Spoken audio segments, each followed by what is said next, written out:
So, welcome to our third EU tournament. I just realized the stream title is not up to date. So I will just do that on the fly now. Same rules as previous tournaments. So, what we got here is our bracket. Gonna be best of 5 all the way through the entire tournament. I guess some of that is cut off by my cam here. We're going to be casting whatever games we can get from the first and second rounds. Just kind of as they're going, they're all going to be played simultaneously. But we'll make sure to get everything from round 3 and 4, including our third place match. So the way it works, people are bringing 4 decks. It's a conquest format, meaning whenever you win with a deck, you're done with it. So in a best of 5, what's going to happen is they're going to ban one single deck from their opponent, get a deck banned. That leaves 3 decks for everyone else, or left over to play with. And yeah, they're going to have to win with each of those decks to be able to advance. It's open deck lists, so everyone's going to be aware of what is in their opponent's deck before banning. And it also means during the game, they're going to know what tech choices and whatnot have been made. I believe Freak's one of the first rounders here, so I see something. Let's get in here. Oh, and Derp's going to jump in. Perfect. Even better. Alright, we'll get everything set up here. Share some Hearthstone. Alright, Derp, can you hear me? Yeah, can you hear me? Yep, perfect. Oh, I wasn't sure you were going to be able to make it with the EU time frame. Okay, let's get... Oh. I made it. I'm East Coast. It's not too early. Alright. Don't think we actually have Freak's opponent here. Let's get some deck lists up. Get rid of my face here. Get the wins out to 0-0. Some kind of handlock here. Very interested to see what's going on. Stone Tusk Boar, I guess. You've got a couple of them too. It's going to be a power overwhelming target, I assume. I assume he's just replacing Mortal Coils with Stone Tusk Boar. I don't think I like it, but I don't dislike it. Alright, let's see. Okay.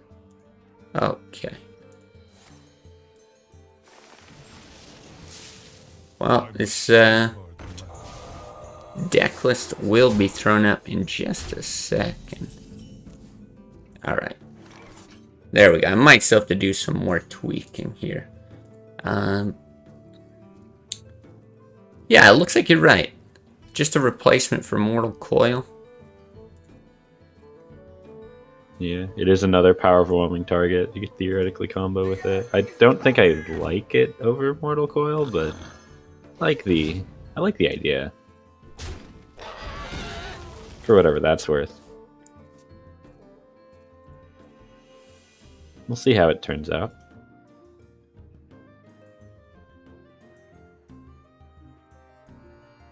Okay, there we go. Enough struggling through the UI.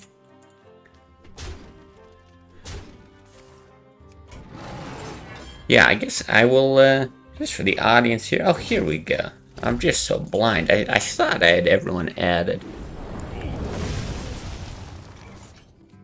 There we go. Now able to see hands from both players. Yeah, pretty standard token druid list from... His Discord name is Wrecked, and as a non-Russian, I'm going to say that instead of trying to say his in-game name. Yeah, probably a good plan. Freaks versus not freaks here.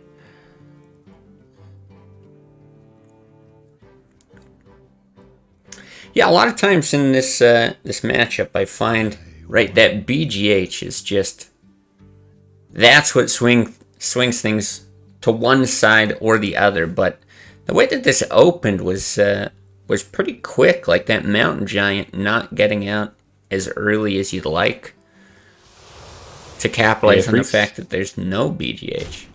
He did play both Doomsayers, and fortunately for him, one of them got silenced, which meant that there's no silence for this Twilight Drake here. And right now, there isn't really an answer for it. We're already in the what are we doing phase. Looks like he's just going to keep playing as many minions as he can. Actually, this does kind of set up... Well, I was going to say it sets up a clear with iffy defenders to buff up the Drake. That actually would set both minions to 3 health, which is exactly where you don't want it to be if you want to clear with Force of Nature. So there's going to be some awkward turns in Rek's future, depending on what he draws. Yeah, I really don't mind kind of any line here. Like you said, the Argus, you get a really nice trade, which is usually a pretty big deal against Violet Teacher on the board. We still have the opportunity to play the Mountain Giant in the coming turns. But even if Freaks was to slap it down here, just seeing that you had 2 Force of Natures in the hand of Rek, it's not looking pretty already. Hey, we got the Boar Power Overwhelming Faceless combo coming in hot. So at extra 10 damage. So he's got... And apparently he's still too tired to count. 21 damage on board? Yeah, sounds right. That's okay. I am extremely tired today, so if you can just, take the cast over while I just kind of doze off for a bit, that would just close your eyes. Yeah. Yeah, if you just stop seeing updates, that's what happened. I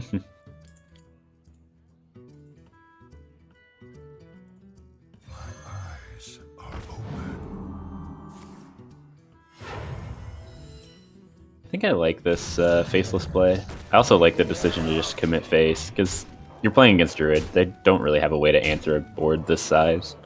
Yeah. And with the faceless PO Boar in hand, there's a good chance that no matter what the Druid's able to do, he is not going to survive.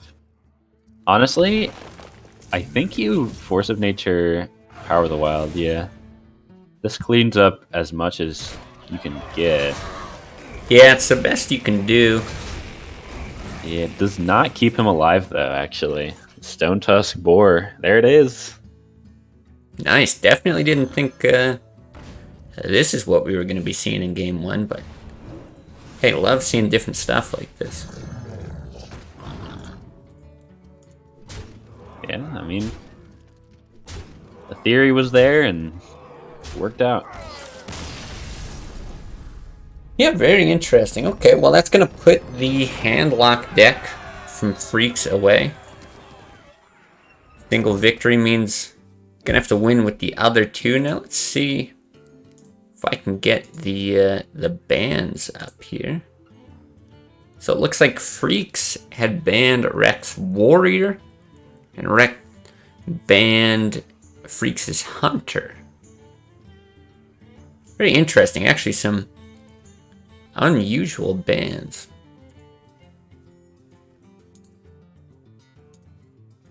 Yeah, Freaks does have what looks like a fairly standard control hunter.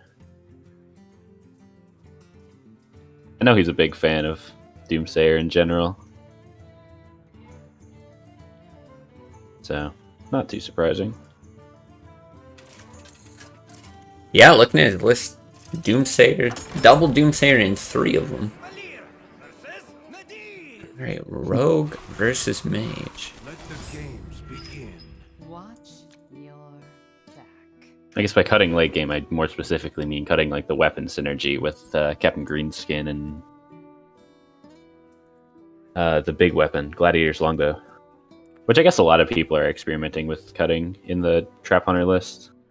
Yeah, a lot more people are running either more late game or more early game than that. Yeah, I'm still not sold with it.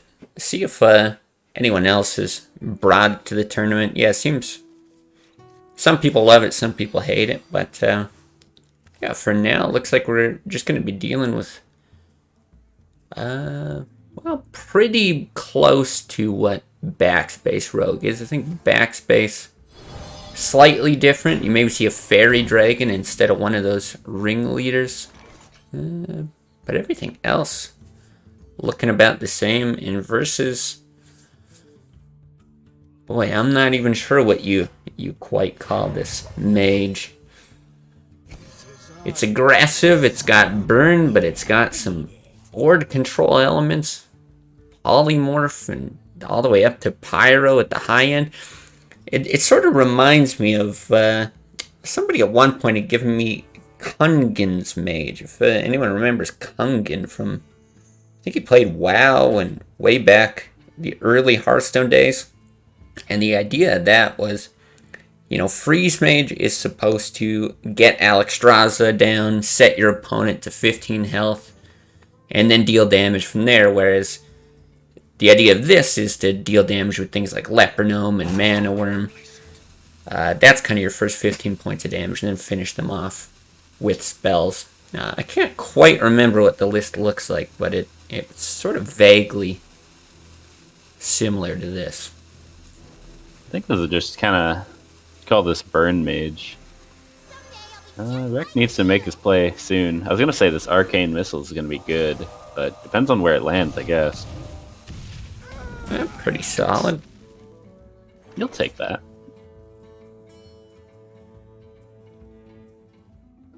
Funny, it killed the higher health one, but not the lower health one. Yeah, actually setting up for a reasonable ping next turn.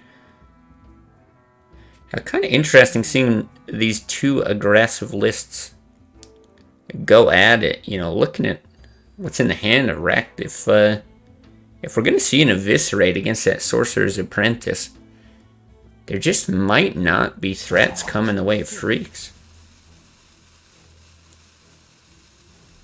And not the hand you're looking for with this more aggressive mage, but really the hand you're looking for is just Mana Worm.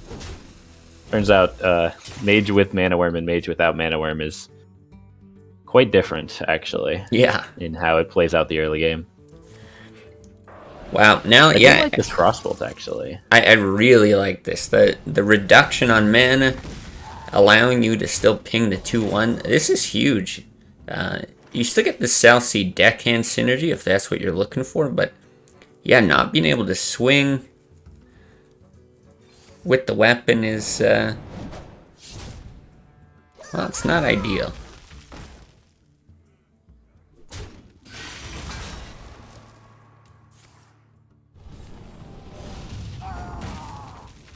But yeah, that's what makes this list so strange here. Like, there's interesting ways to draw in this list. So you see, like, the one Acolyte, very slow card, but still with double Arcane Intellect, double Azure Drake. It's like really trying to get, yeah, like you said, a lot of those burn pieces into hand, but, well, I guess with these draws kind of works out okay, but just feels like really playing on a razor's edge, barely having plays turn to turn. Does have a Arrow, which another card you don't really want to have in your opening hand, but if he can survive that long, it means that he's effectively got a 10 health lead. Yeah, that's smart true. Analysis, I know. But it is true. It is important. Surprised he went for that trade. Is he planning on going for like a... Yeah, I was wondering if he was going to like SI Shadow Step and avoid taking the freeze. Yeah, I don't mind this. You got control of the board. I think if that sap was in your hand at the start of your turn, maybe you use that against the water Ellie instead. But yeah, here you go. This is getting into that 10 health territory. I think you ping the minion here, although I don't think it matters a whole lot. At this point, I think I would, but yeah. Gonna opt to go face. I mean, that's 10 health. He just needs to concentrate on not dying, and the Pyroblast will finish the game eventually. Yeah. Looking... Oh, interesting. Looking at what we're dealing with here, that's not going to be too easy. Of course, Arcane Golem going to accelerate that a bit. Yeah, unfortunately. I mean, I don't blame him for playing it, but it's not gonna go exactly how he wants it to, given the hand. Mm-hmm. I mean, you play the Leper Gnome again. Yeah, you've got to get that Death Rattle proc at some point. And then, yeah, maybe it's a polymorph just to not die here. I was gonna say, and I don't think he should actually do this. I was gonna say, what are the chances he pings his own Leper Gnome just to guarantee the damage? But I don't think you're that worried about it not going off. Yeah, after one sap's already used. That's just it. I guess if you're worried about the second sap, that's kind of the only issue. The other thing to note is that I'd actually like to see him polymorph the 3/3 instead of the 4/2. Because if he Shadow Steps the 4/2, the Arcane Golem, it would actually bring him up to 10 mana, bring Rect up to 10 mana, and that would just be game. Yeah, a little hard to say on that one, because I suppose, let's see, how much damage would you be looking at with a single Shadow Step? Yeah, it really is. Well, 8/8. I guess that's not too bad. You can Edwin, you can Abyss the minion. That's a lot of damage coming over the next few turns. I guess just thinking about, is he going to play Edwin and pick him up again? Or, yeah, hit with the SI, heal the SI.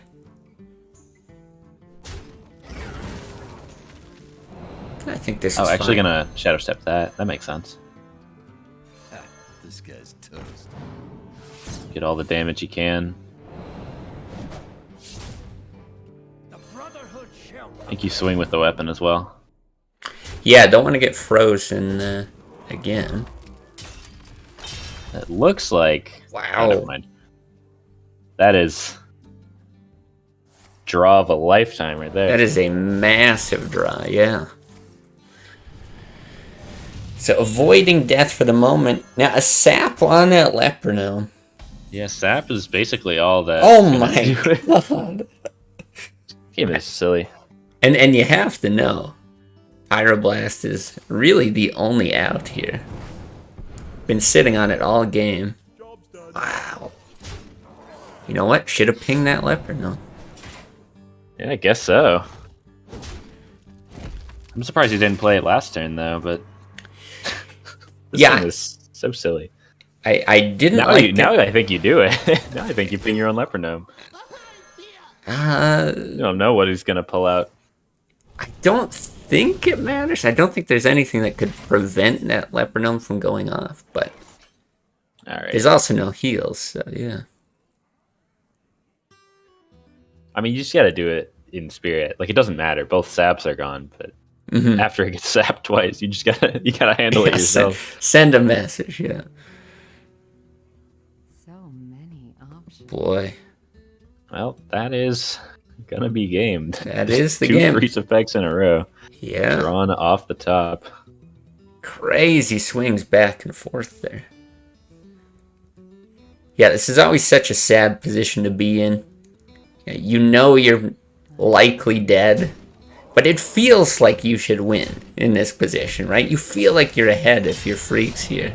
So you just stare at the board intently, like, can I unfreeze this Edwin? Is there any out?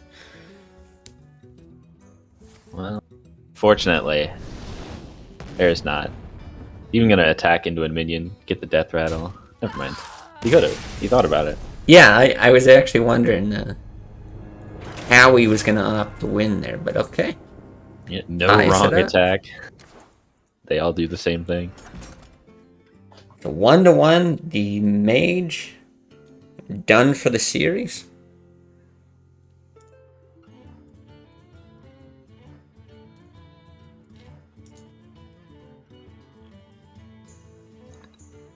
You know, Freaksless Mage. I don't know if it's banned or not. It does have a Vaporize in it as the anti-rogue tech. That's interesting to see. You know, I actually just, from the bit that I've played any kind of freeze or control mage, I've really warmed up to Vaporize across like a ton of different matchups. It's an awkward card to play around because you're generally trying to, you know, proc those secrets or at least test to see is this block or barrier. Yeah, it's just able to generate a lot of value in a lot of different cases. Yeah, it is pretty good into like Druid, Warrior. Probably not enough to swing either matchup into your favor, but it's definitely, it has its place for sure. It's also running Leper Gnomes, which is a little bit more unorthodox. But you know, wait, no, I'm looking at the wrong person. Or am I? No, yeah, you're looking at the right one. There are leper gnomes in there. Which is, yeah, a little bizarre. I'm not sure what he cut for it. I guess just cut loot hoarders. Yeah, I think you're right. This is not the hand you want to see for freaks, by the way. No, not at all. I was going to say, just like back to this game. This is, I mean, the sap, okay, great. Lots of reasonable targets against Druid, although this isn't the heavier ramp variety. But this is awful. Yeah, well, you can mill. I guess that's might be your game plan. I suppose, yeah, I don't know. Oh, He's boy. got the Shadow Step. You can make him draw 4 cards. Here you Genius could play. coin Teacher, Innervate, Power of the Wild. Yeah, I think that's the play. That also kind of shuts down the mill thing now that you're dumping your hand. Oh, this is very is- problematic. This one might be over already. Yeah. Not gonna lie. Yeah, just one of those games where a very good chance you don't even need Force of Nature with the Savage Roar. Like, this already just presents a ton of damage.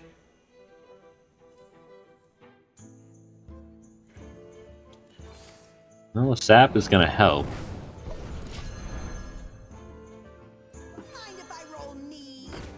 Yeah, doing what he can, I suppose. Boy, another Innervate. I don't think you use it this turn. Although you could Violet Teacher, Innervate, Hero Power, but I think you just play the one of the 2 drops. Either one's fine, really. And hit the loot hoarder. Is gonna commit the Violet Teacher. He's already been punished by off the top sap once. See if it happens again. Yeah, I mean, realistically, there's just not a lot that can help here. The big board clear tool is Blade Flurry, but it requires, you know, Hero Power, Deadly Poison, single copy of Blade Flurry. So I guess just saying, too unlikely that's going to happen. Yeah, just run a bunch of stuff out. You've even got the answer to Edwin with the keeper. It's so rough in this position.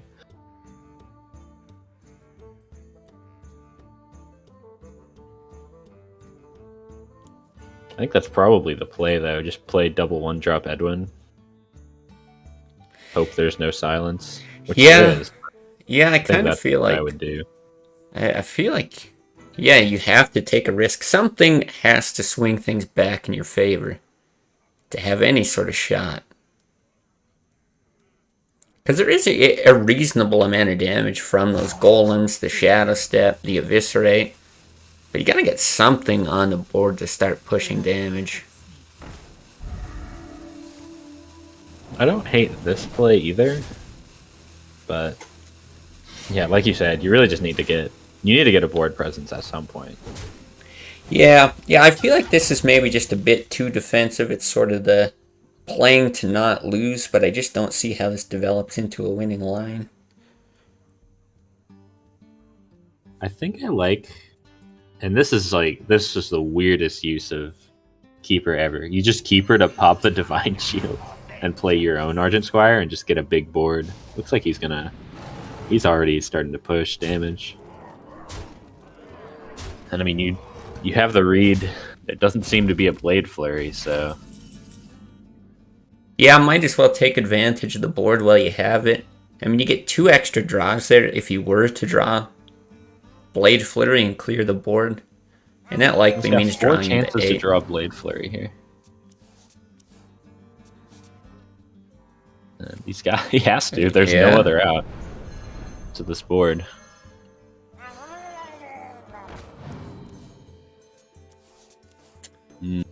Oh. Well, he can mill himself. I was going to say, wow, great minds.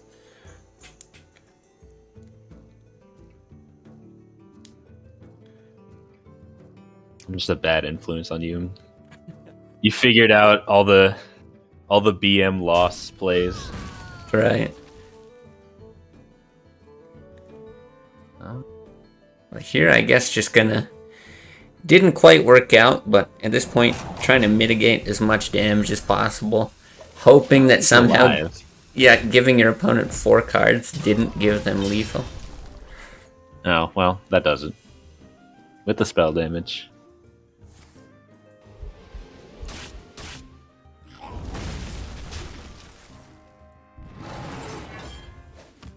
So that is a 2-1 lead for Rect. Just has the Warrior? Warrior's been banned, actually. Oh, he actually has the Miracle Rogue. Yeah. And to be fair, there are a lot of good anti-Miracle decks in Freaks' lineup. He's got the Freeze Mage and this Aggro Rogue. Definitely not an over series. I was gonna say, I learned in that previous game that Violet Apprentices, if sapped, they cost 0 mana to replay. That's news to me. Yeah, those little tokens are 0 mana, in fact.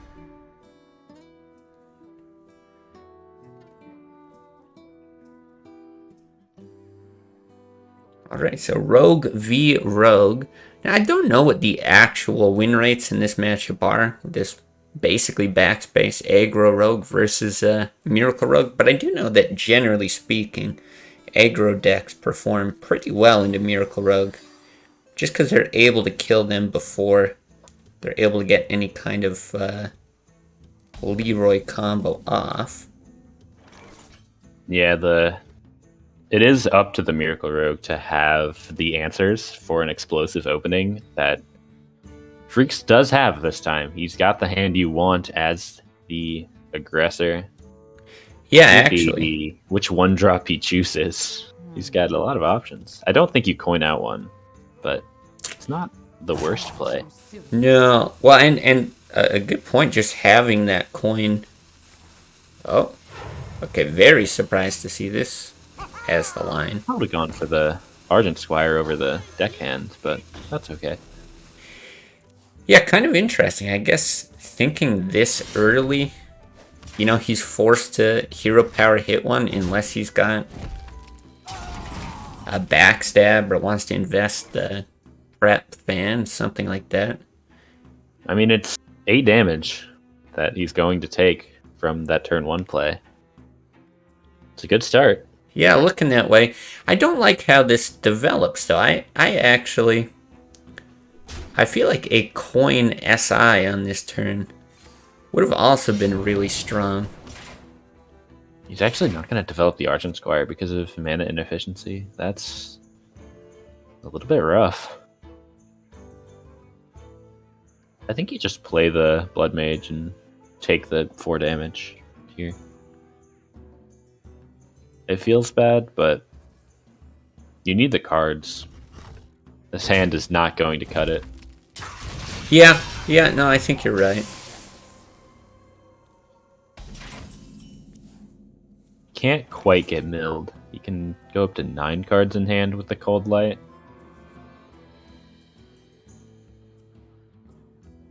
Although, I think as the aggro rogue here, you really don't want to play Cold Light until you absolutely This guy's toast. need to. Because, as it turns out, giving Miracle Rogue cards, not something you want to be doing. Yeah, no, it's a good point. Very unlikely to want to play it on curve.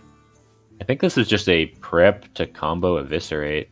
Or actually, no, you can just Eviscerate Hero Power. He's got the Gadgets and Conceal, double prep in his hand. And he did take 8 damage from the turn 1 play, but he's still only taking 8 damage. Yeah, I mean, being able to see the Hand of Freaks, I think Rekt could afford to sure go for that hero power hit. Oh, this is all right, I think, as well. I'm gonna say 3 health. I think that's good. Yeah, because I was gonna say, just knowing the deck, not necessarily what's in the Hand of Freaks, there is a lot of potential damage that could come your way. I think preserving 3 health gonna be a smart move. I probably would have held on to the Cold Blood, but it's definitely not an incorrect play. I don't think. Here comes the Gadgets in.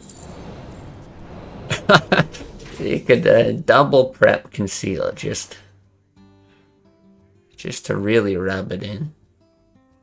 And this Arcane Golem, another card you don't really want to play against the Miracle here. No, though I would actually say Arcane Golem I would probably be less worried about than this Cold Light. Yeah, I'm a little surprised he played it, but he did get 2 very good cards. Yeah, suddenly. Worked out very well, so. Yeah, suddenly here we are at the a very precarious position for the Miracle. Sap. Okay, Sap is pretty nice. Eviscerate's gonna kill something off. Yeah, I guess you just sap the Argent Squire, get rid of this 5 damage. Just, can you kill him fast enough? It's the issue.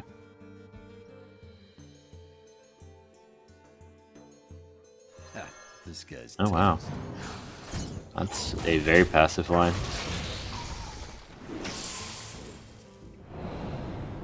Yeah, let's see. I mean, 7 damage, another 4 from the Cold Blood, 6 from that's Leroy. lethal. Oh, jeez, Not yeah. that Cold Blood. Busy counting the damage in the other hand. Okay. Well, I don't think a big surprise. An aggressive deck able to kill Miracle Rogue, but alright, gonna keep things tight. 2-2 for the series. So what does that leave Freaks with? It's Mage. Yeah, this Freeze Mage that's even more teched for the Miracle matchup with this Vaporize. Yeah, Vaporize and I don't know. These Leprognomes are interesting. I'm not sure what the thought process is there. Like you said, it seems like they're replacing Loot Hoarders. I think it's just extra damage. You asked for it. And a turn 1 play, see? And Yeah. just open Gnome. Yeah, and I wonder how much it is for this specific matchup. But it's a matchup that's already Freeze Mage favored.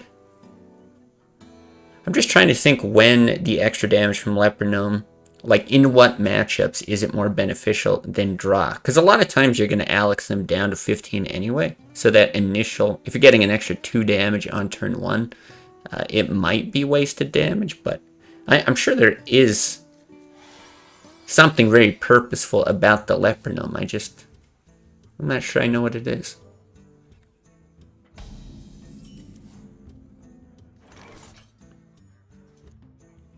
I can't say I'm an expert on Freeze Mage, so I'm not the one qualified to talk about Leprognom, but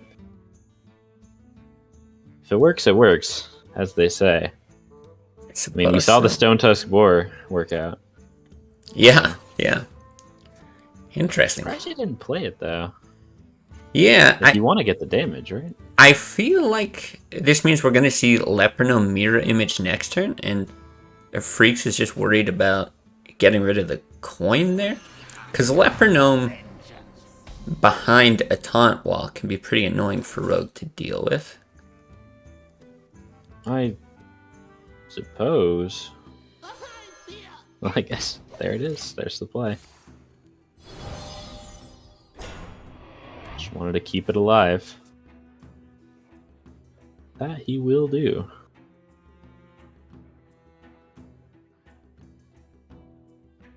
Can even ping the Blood Mage next turn. I wonder if you just play SI, actually. Yeah, I'm actually not sure about this play. If you hero power, you can take out one of the taunts. Yeah, I think SI is fine. SI does just get frostbolted, though.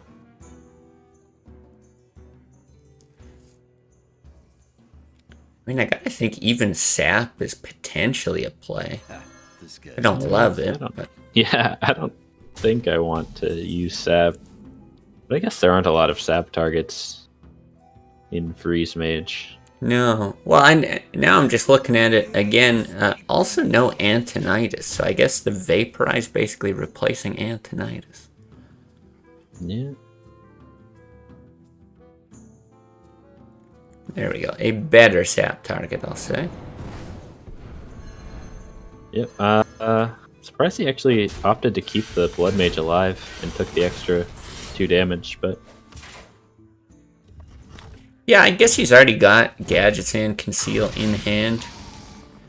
With a Drake on 5, I'm not really sure what else you'd need to draw.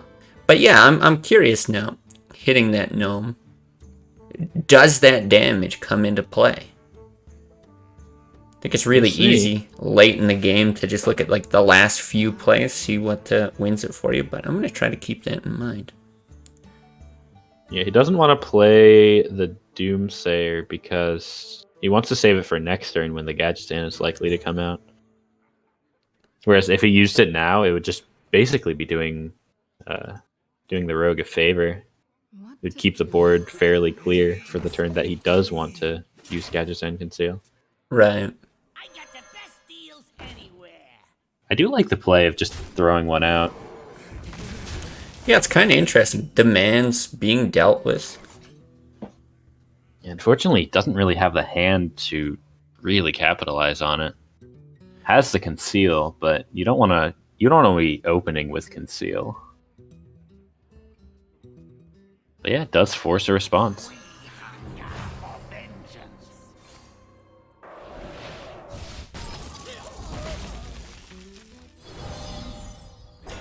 To make the decision, do you commit the second one? You know, potentially could get Coin Flame Strike. Yeah, there's definitely some risk to it. I gotta think though, yeah, doing it sooner rather than later. Good draw too, off the top. Backstab. Really good draw. I don't think you use prep this turn, although if you are worried about Flame Strike, then that would be how you would deal. Just prep and hope for a Fan of Knives. Just get more cards. I almost feel like you have to Blizzard.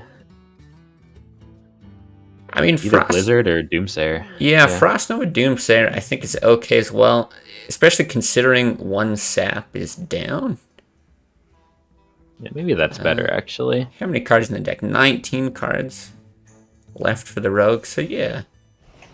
Let's go for the Blizzard though.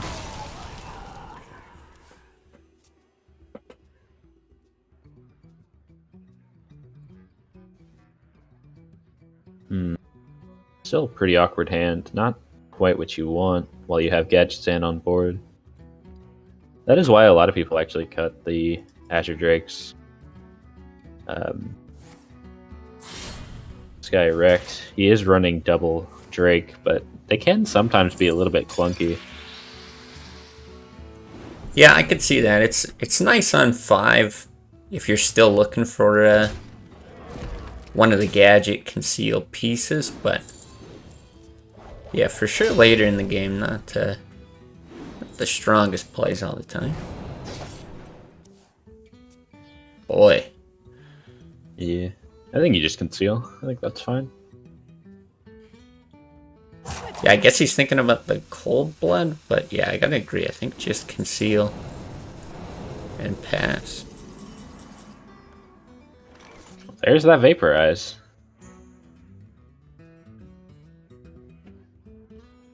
Yeah, see, this is the thing that I don't like about the Blizzard play on the previous turn. It's like, now that Frost Nova Doomsayer does almost nothing for you. You can't deal with the gadgets in. He's able to have another turn drawing super deep into his deck.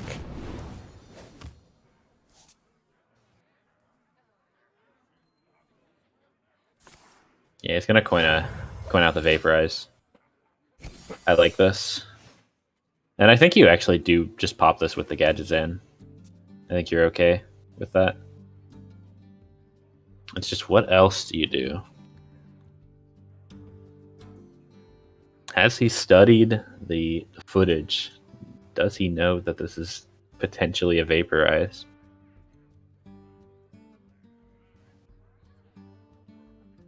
Yeah, I guess that's the thing. Not really knowing, but also there's a lot here. You'd like to draw, you'd like to combo some of these cards. Uh-oh. Yeah, you gotta hope he doesn't swing with the Leroy first. Have to imagine he doesn't. Yeah. Yeah, it looks... Okay. Hello, no time to cry. Yeah. Hi. Howdy. I would have backstabbed before sacrificing the gadgets in, by the way, but it's a minor detail, I guess.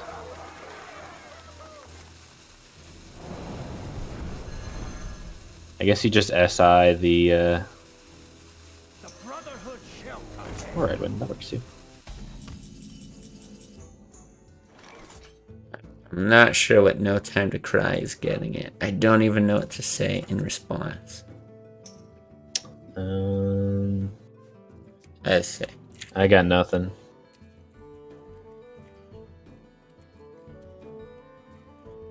I wonder.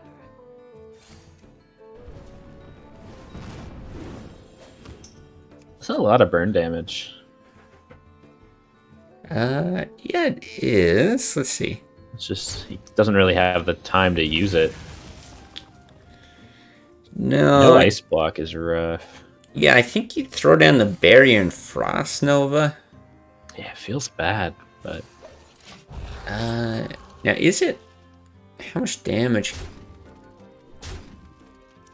10, 14, 16? Yeah, less than 20.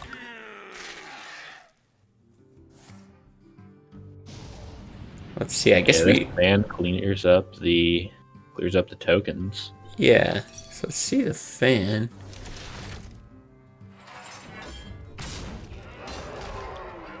Do that, and then...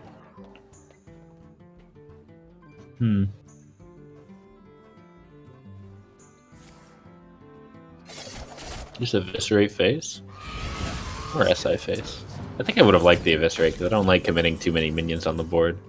But he is planning on getting the spell power eviscerate with the Drake. Right. Yeah, with no ice blocks, this matchup is going There we much go. worse. There it is, but it's really hard to play it this turn. I mean, you just have to survive, but yeah, what do you do with it? Start ticking away at damage? You can Blizzard. It's risky, but Oof. I think, yeah, he feels like he has to. Okay. So, oh, well, there's the second eviscerate. That's gonna do it. The Vaporized Freeze Mage still cannot get over the Miracle Rogue. Dang. Yeah, I gotta say it feels like a pretty unlikely victory there. But hey, well done for Wreck. Yeah, I do think Freaks played a little bit too conservatively with his Doomsayers, though. Yeah, I There were a few agree. times where I guess you were the one really advocating for it, but I would tend to agree. There were a few times where I think he held onto it, and it would have been better off if he had used it to at least absorb damage, even if it doesn't clear off the board.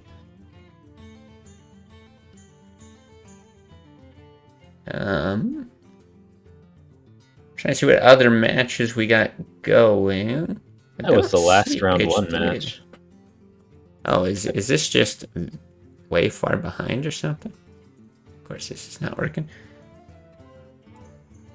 We still got Potish in round one, according to this. Ooh. It looked like we maybe had HDA, but it's possible that, of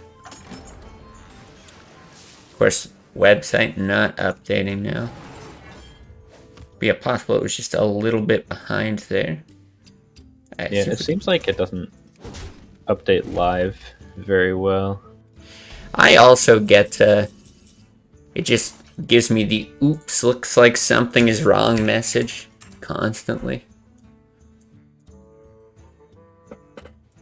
Alright, yeah, it does look like Winterborn 3-0 over HDA. So according to the website at the moment, we're looking at 1-1.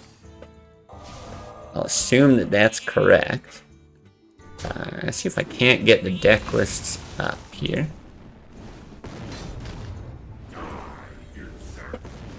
Potish has a priest. That's fun. Okay. Well, I looked didn't away even and he see what won. happened. Yeah, I was just I getting saw all the the Ragnarok. graphics. I guess he drew into. It looks like he drew into a fireball from the Acolyte, and that was enough.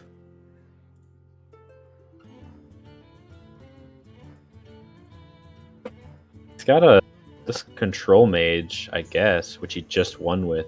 It's got Amani Berserkers. That's interesting. Wow. Wait, I'm curious now. Let me bring that up. Actually got Amani Berserkers in his priest as well. That's not sure how I feel about that, but it's a fun card. Hopefully we see it. Huh. Okay. Well, yeah. Here is the. Here's the priest. Gonna be up against Druid. What do we got for Druid? Here we go. Alright, let's take a minute to actually look at this. So, Mind Control, yeah, double Temple Enforcer, Stranglethorn Tiger, and Amani Berserker. Certainly unusual. Yeah, definitely going for a more minion-heavy playstyle. Kind of playing as many strong neutral minions as he has access to. And Yeah, I was sort of wondering if maybe we'd see any of the Inner Fire shenanigans in a deck like this, but looks like no, even with light spawns at the Classic. 4-drop spot. yeah, he's just aiming to curve out, basically. He can clear with the... Actually gonna use the Holy Smite. I would have used like Pyro Holy Smite face or something silly like that.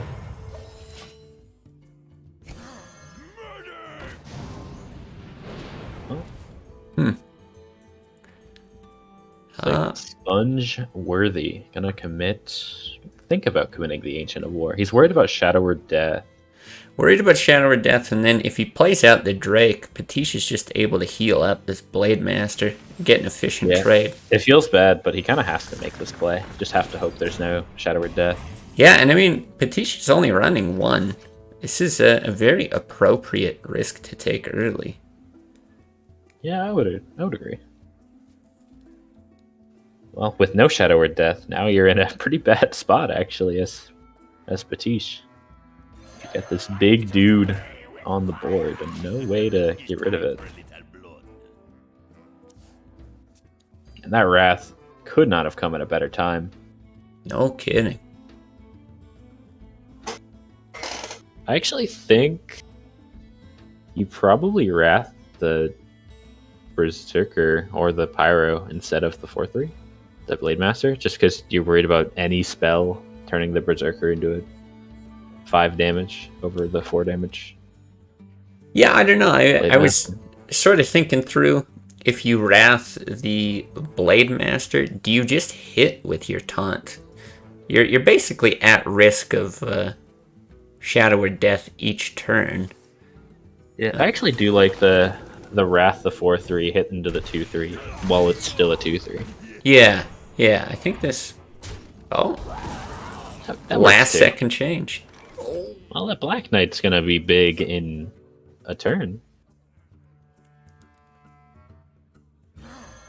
I mean, with all these minions he's got included in the deck, he is absorbing a lot of damage from this Ancient of War. Gotta just admire the golden art of the Black Knight for a second. I think one of my favorite golden cards in Classic.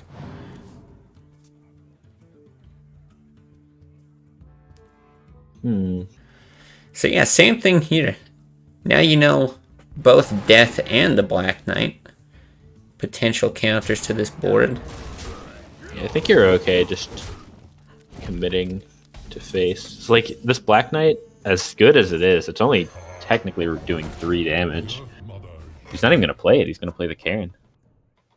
That's a lot of damage the other way, though. Really is. That's what? 16, 24, 26?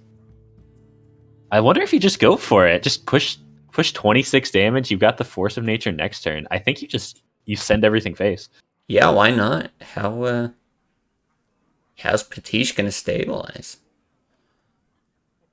I mean, not that it's a big deal. Your alternative is, yeah, Your alternative is sending everything face. Exactly. Push 12 damage and you got guaranteed 14 plus whatever's on the board. It makes a Black Knight Also more not too attractive, bad. but not going to do enough. No.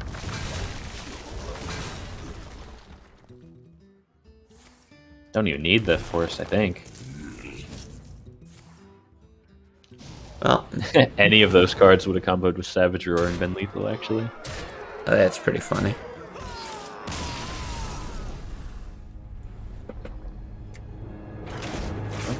Normal Druid things. Just get a lot of minions and hit them in the face. Yeah. Many so- damage. Okay, curious what that leaves Spongeworthy with here. It looks like it leaves him with the Warlock. Which looks like a fairly standard handlock list. It's got the Jiraxis. yeah. I think I've talked about how I'm not the biggest fan of it, but it is good in slower matchups. Well, I'm just going to duck out for a quick second, leave you to entertain the masses, but yeah, it should be a fun one. And doesn't the Sponge-worthy guy know about the Stone Tusk Vortec? Come on.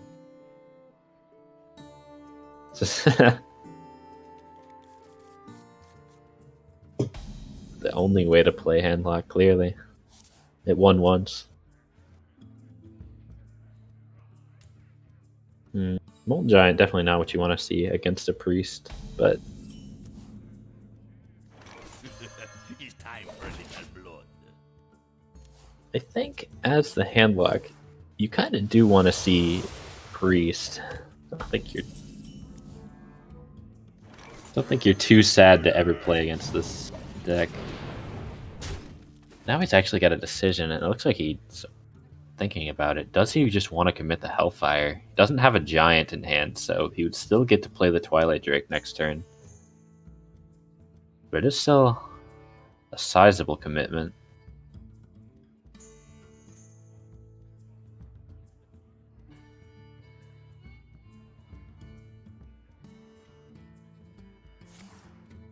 Gonna go for it. I think this is correct. Everything's got 3 health, and it does 3 damage. It's exactly what you want.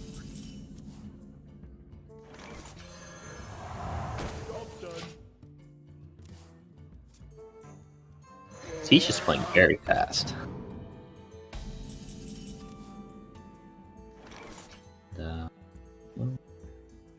This actually ends up being kind of awkward because he doesn't want to hit the light spawn in and just have a 1/1. Yeah. Yeah, okay. I guess it would. He could heal it back up to a 3/3, but Yeah, I mean, there is a potential clear with the Pyro Holy Smite. You hit, you heal. I guess you take that. I'm not sure what else you do. Okay, left with a 2/2 for now.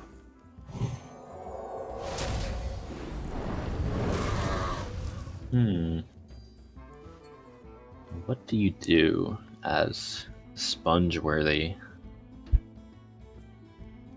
Just Ancient Launcher and Taunt? It clears a bit of the board.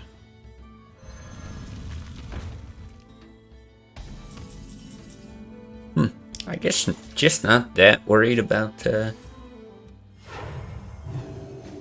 what Potish has, but He's got a Shadow Flame in his deck. See if he draws it.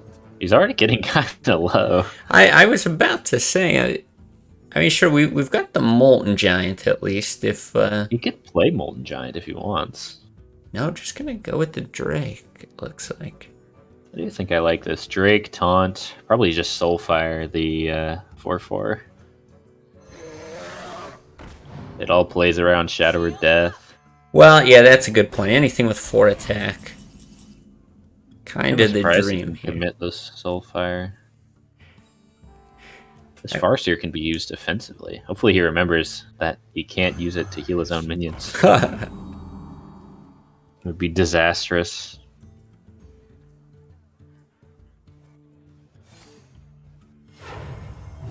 This Ragnaros next turn, it might be pretty impactful. Yeah, actually, everything in the hand of Potish gonna be able to counter anything big, any giants.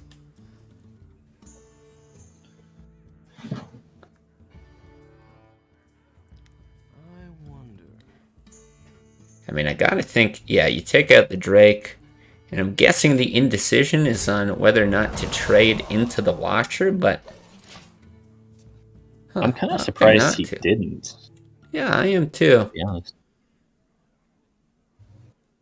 I think you open with Mortal Coil. Although I guess there is a legitimate argument to what you Mortal Coil.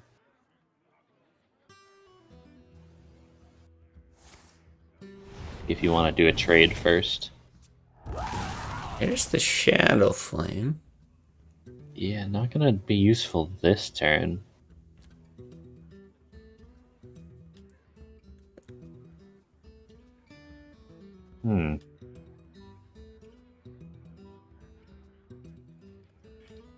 Yeah, I feel like the Molten Giant play isn't too bad. Again, with only 1 death, and this is before Potish is able to use Mind Control. I mean, I really don't think Spongeworthy is considering Death, Rag, and Mind Control in the hand of Potish. You can play Mountain Giant, yeah. Yeah, that works fine too. Yeah, this makes the Ragnaros play a little bit worse. It's down to a 50-50. If he'd done the trade earlier, there's a likely chance that Spongeworthy had to trade off his Sun Fury, and so the Rag would have had much better odds. But this is huge. That's a really good draw. Yeah. Yeah, able to take out the Giant. Push 6 points of damage, why not? There's a 1 in something chance of lethal with Rag, no matter what, basically. It's barring a heal. Yeah. It's an awkward turn. You have to Shadow Flame something. Yeah, and not going to be able to faceless this Molten Giant to Shadow Flame. Well, I suppose he could A Leroy, maybe? forego the Shadow Flame. You could Molten Giant Leroy, Shadow Flame to Leroy. That's what I was thinking, but definitely loses pretty hard to Ragnaros in most situations. maybe you just have to go for it. Yeah, I kind of think you do. So even if this hits the Molten Giant, it's probably game over. So Yeah, 1 in 3 chance. Wow. Just get the win. Okay. Priest beating Handlock. That's another pretty big surprise here. Especially with the list that's not even running tons of direct damage with things like Mind Blast, so... Priest does have the tools to deal with Handlock, but this is a unusually aggressive, I would say, Priest build, and that was actually what made the difference. He was able to push so much damage with all the minions he was able to play on curve. Yeah. Alright, so this is what the bracket is looking like right now. We got some games going into the second round. Let's see if we can't jump into Severe and Knox. I think there's one more game for Potish and Sponge-worthy, right? I believe that was it. Oh, that was it. Never mind. Yeah. You're right. Okay, jeez. Would have felt bad if I left that too early. I got trolled by the website not fully updating it. Got tricked. Fair enough. It'll do that. Yeah, it happens. Alright, we're jumping into it. Knox is up 2-0. That's right. 2-0 Severe, at least in a good spot here. Yeah, it looks like it is about to be 2-1. Yeah. Alright. 2-1, and I can't help. Well, let's see. Let's bring up the lists here before I get too carried away. So Knox.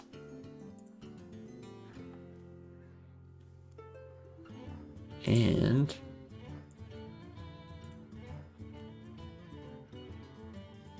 Knox is rogue. yeah. Actually, what I was just gonna comment on, where is it? Number 1 here. Yeah, a little unusual. The sprint, master of disguise. He's got some funky tools in here, I think is how I'm gonna put it. Yeah, certainly not your standard Miracle Rogue. I think Knox, one of the most outspoken community members about thoughts on Miracle Rogue, and yeah, not a big fan of the deck. yes, or not a big fan of playing against the deck, and yeah. we see that reflected. He did decide to ban Sevior's Miracle Rogue. Sevior, meanwhile, going for roughly the same list he played and won the last 2 NA tournaments on, it looks like. Although this one he is going for the Handlock instead of the Zoo. I believe he played Zoo in the most recent NA tournament. Yeah, that's right. Yeah, I think a little bit different. Also, the Shaman list, much more aggressive. Actually, throughout the week, he accidentally, I don't know how you do this, but accidentally posted his Shaman list in a Discord chat with me. I guess was open from the winner's interview. So I got a little sneak peek into that coming into the tournament. But yeah, he's running a pretty standard aggressive Shaman list, I would say. But Aggro Shaman, pretty strong deck. I don't know if I like it more than the more board control focused mid-range lists, but it's got some punch to it for sure. yeah, It actually was banned away from... Oh, wait, no. He banned Nox's Shaman, which is also pretty aggressive, actually. wow, this line very, very interesting. No Owl from Severe to immediately punish this Edwin. But yeah, getting rid of that prep and sap when you've got a sprint in hand and sap just being useful in this matchup at so many different times. Then again, if you draw a second, disguise it, and the second sap picked up, this one may be over very quickly.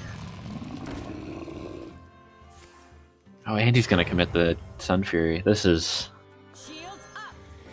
Well, at least not good. He can stealth it again too. He can actually Shadow Step the Master of Disguise and stealth the Edwin again. yeah, I guess we can see if that happens, because there is an owl now in the hand of Severe. I think this one is already over. There's the Miracle Rogue doing the things. The Master of Disguise pulling out the secret tech. Oh, interesting. Actually, Just gonna make sure not to activate the Moltons. Yeah, I guess I like that. 13. Boy, so close. If there was just something to activate that SI. Yeah. I guess there was a Molten in hand. There And a way to was. taunt it, so Yeah. it ended up being the right play. Yeah, it's actually just a very interesting position to be in here. Because again, if that's your plan on the previous turn, do you just commit to it? Continue to not push damage? Or do you have to abandon it? Push as much as you possibly can right now. I think he's considering... I was going to say he's considering keeping the Edwin stealth and trading everything else, committing the Shadow Step even to killing this giant. He might still Shadow Step to kill the giant. Ooh, I like this. I think. This guy's toast. Enter the shadows. Sprint is really clunky, but probably going to get used sooner rather than later. But not too bad. So now, yeah, Molten has to be taunted up by an Argus here. Not able to be. We've already seen the one Sun Fury, so I guess comfortable taking the risk that the second one doesn't make an appearance. There's no saps. On the run. Just looking for that Leroy from Knox. But it is not showing up just yet. He can clear with the backstab. Looks like that's the game plan. Unfortunately, that opens him up to just getting a Molten Giant in his face, or a Mountain Giant in his face, with pretty much no way to respond. Yeah. Handlock has weathered the storm for now. Yeah, See if suddenly like Severe's position. shenanigans can happen.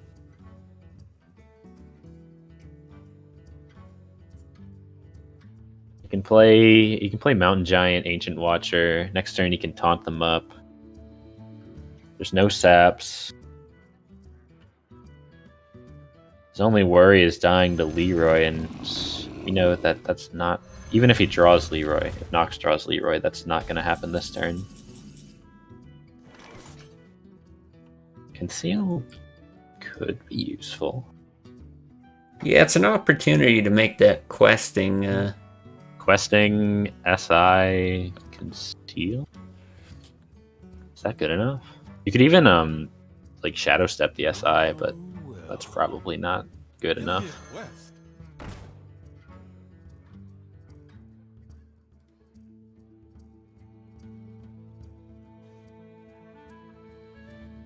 Yeah, I think I like this.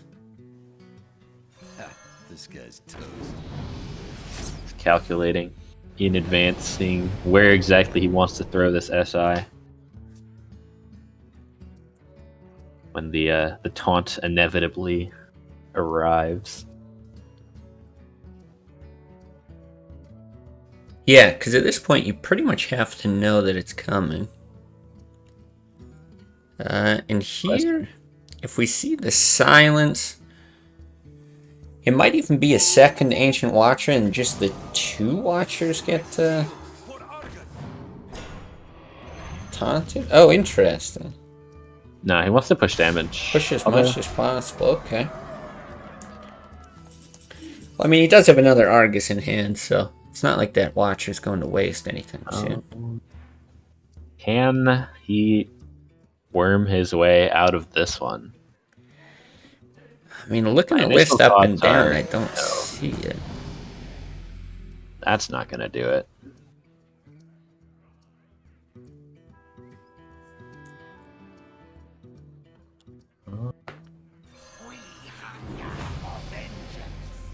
Oh, I mean, and kill the giant and the ancient watcher with taunt. yeah. Boy.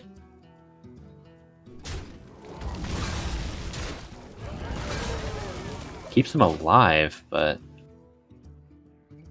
only just. Yeah. Even here, really wouldn't mind a faceless on. On the Azure Drake.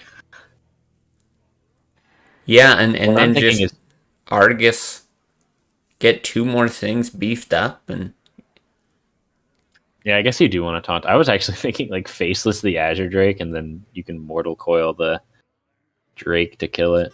But well, that's probably not necessary. yeah, I suppose you could, but It's probably better to just taunt up as much as you can. Just Argus, and then faceless the Watcher.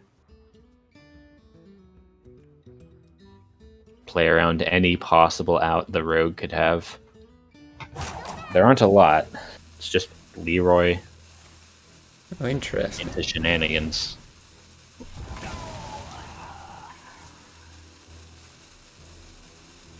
My shield for Argus. Yeah, not quite sure I understand that play. Why he's playing so defensively there. Both saps are down. But he does have the taunt up, and that's gonna be enough.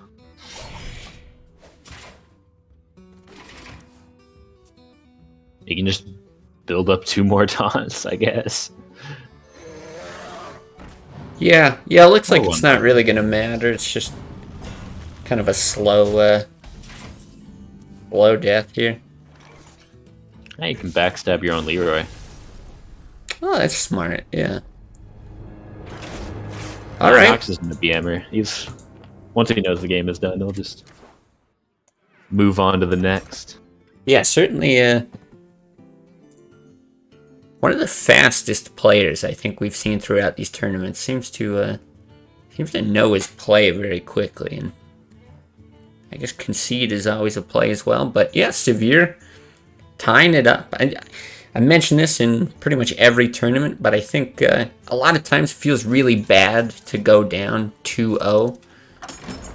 But just having to win with every single deck in this format gives an opportunity for a lot of comebacks, and here's an opportunity to see one. Yeah, is going to have to win against the Rogue with the Druid, though. Not an unplayable matchup, but definitely not a good one.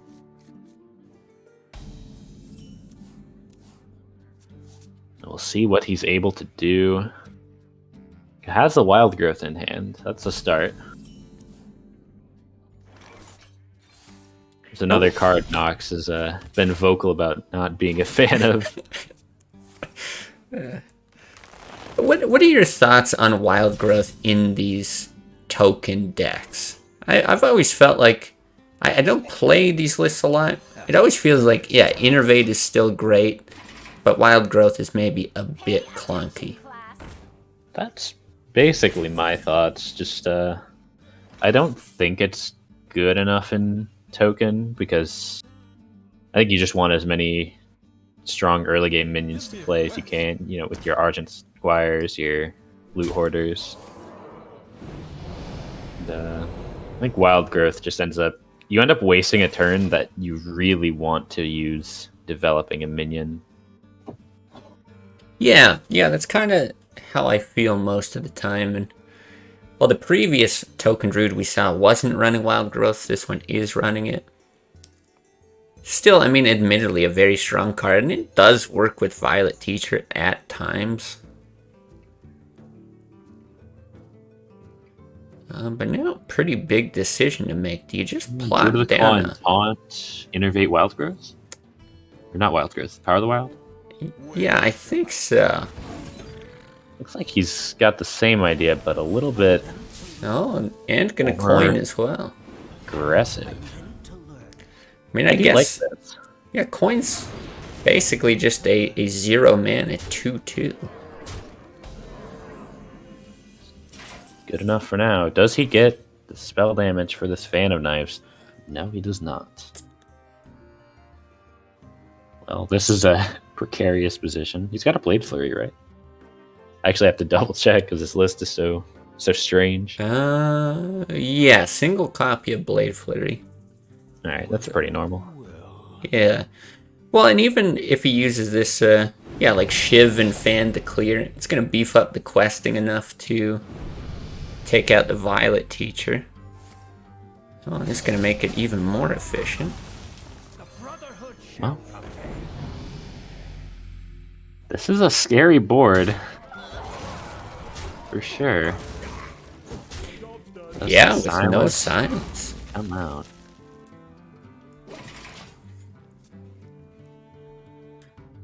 That is a big draw. How much damage is that? 4, 6, 8, 10, 12, 14? That's lethal, right? Oh wait, is it? Yeah. Oh yeah, it is. I was gonna say you can combo next turn, but no, that's just an out. Yeah, I didn't immediately recognize it. I didn't see Knox at 16 until that. Just thinking, okay, maybe it's closer than I thought. And yeah, Druid doing Druid things. First sweep. All right. Knox.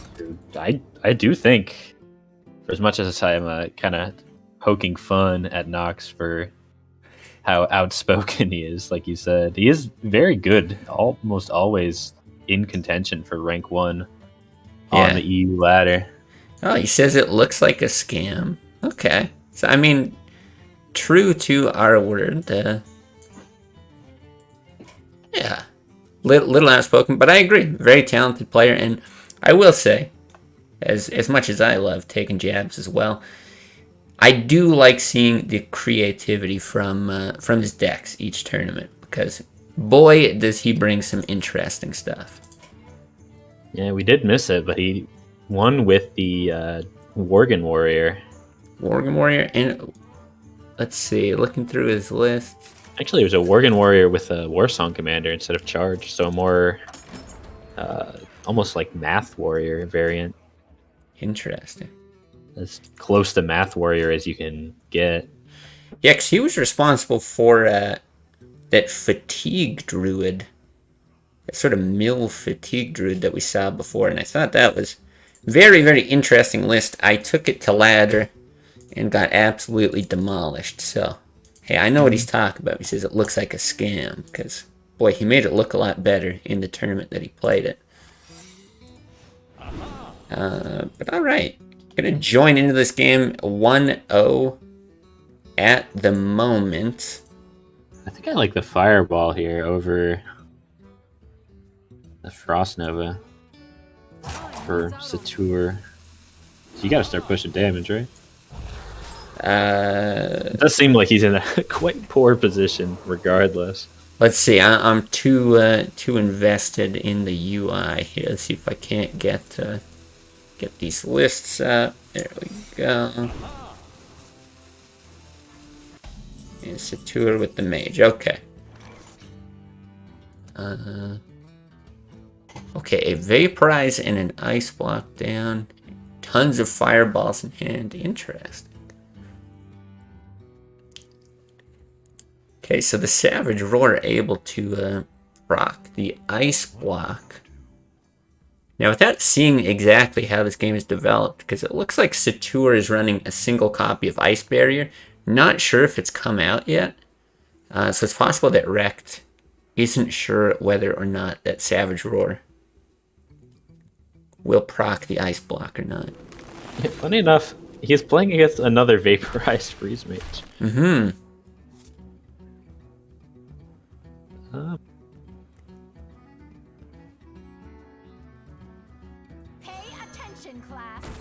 gonna commit the Savage Roar. For no one. I think it's the right play. And he is gonna get rewarded, popping that ice block. Yeah, certainly Damage looks good this for the now. other way. Not enough. Yeah, I think it's just 18. Oh, maybe you get more with the Frost Bolt. I bring life. So he's actually gonna heal himself. The Vaporize is gonna keep him a little bit alive. Ice Lance will put in work.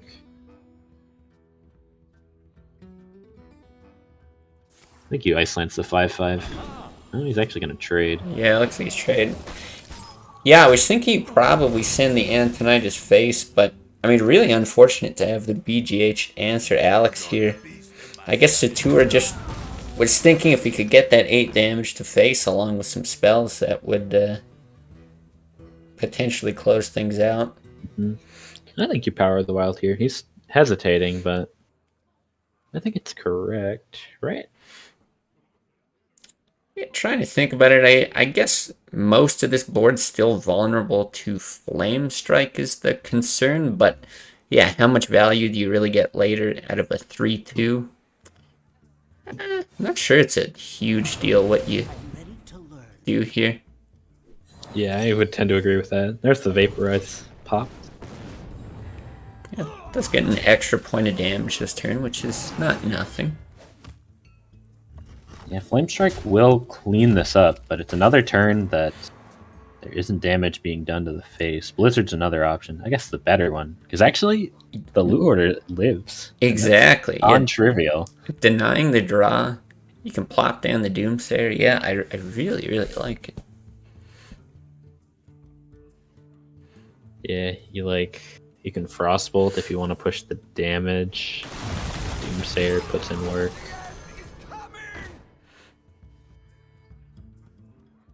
Just gonna ping for now. There are a lot of fireballs in Satur's hand. That one is unquestionable. I actually think you play this Loot Hoarder. Yeah, at this point, I think it's more valuable just for the draw. Well, he's gonna have 3 cards, and those 3 cards are going to need to be lethal. Oh, never mind. Wait, why is Satur not just sending a face? He's got so many fireballs. Could have set up a lethal if he'd used the second fireball. That's Yeah, I'm not sure what the thinking was there. just incorrect, I think. I think so. Yeah, I'm really not sure what he's considering. I mean, we did come into the game partway through. I'm trying to think of potential cards that could be in his deck or gone that would. I think that was just a misplay, to be honest. I think you just always send the fireball there. And obviously the Ancient of Lore would have come out, but he would have been forced to use it to heal, so wouldn't have had these extra cards. Now you have to clear. Yeah, So clear another or turn that the Druids freeze, might- I guess. Actually, wait, hold on. How much damage does he have? So he has 6, 12, 16? Yeah, not enough to finish him off. Time runs out on me. Yeah, he's forced to use the...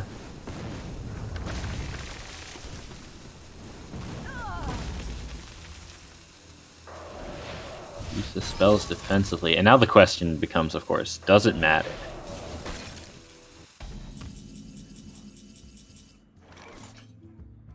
It would appear the answer is no.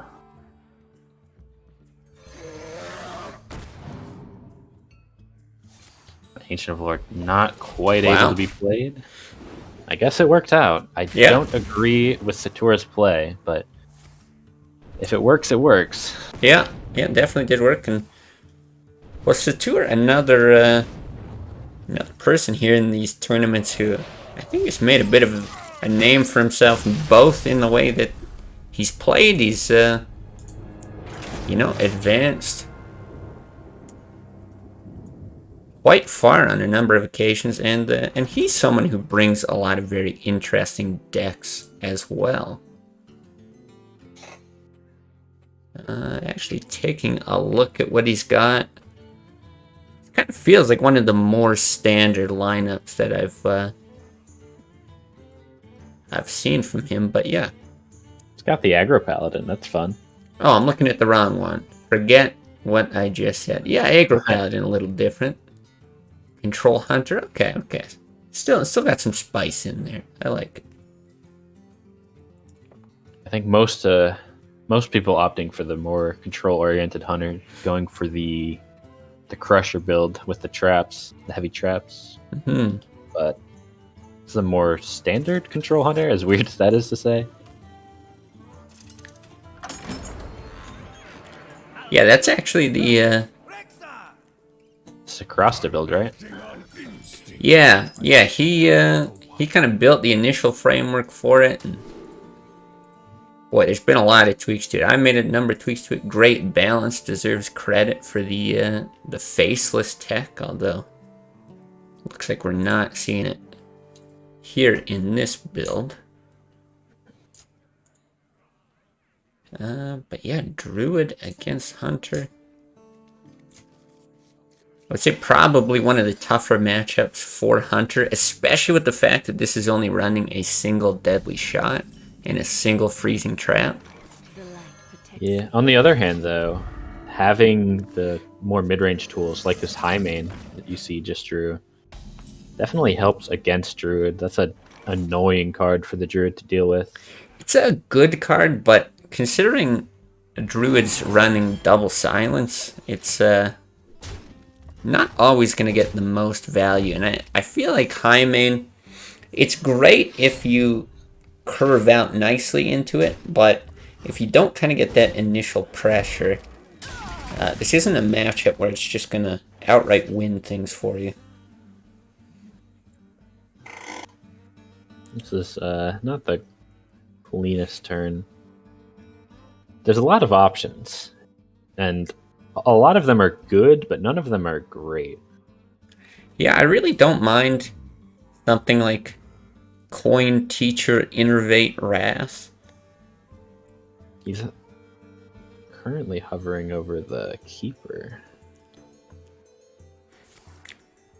Looks like that's what he's going to go for. He's got 2 health, does 2 damage. Yeah, it doesn't die to the bow, which is nice. I think it's a fine play. Yeah, and this is kind of what I mean. Like, if you've got this high main, but you're not getting Senjin down on 4, really, he's only got Harrison at 5. Usually it's another, like, turn 3 mixed with hero power, so you'd love, like, a Senjin Animal Companion, something like that, but this is just gonna... I'm surprised he went for the freezing trap over the explosive. I guess just worried about the token potential. Yeah, I kind of think of the same thing. It does benefit the deadly shot by potentially isolating a single minion here, so... Pay attention, class. I guess. Maybe you kind of have to use deadly shot just because your hand is so slow. You've got the high main and a bunch of garbage. Well, garbage for now.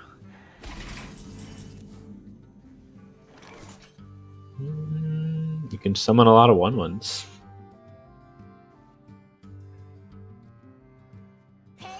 Once again, not the hand you're exactly looking for. He's even gonna have Wrath for card draw on his own. Wow, I'm actually really surprised to see this, because this play would get really, really punished by Buzzard Unleash here.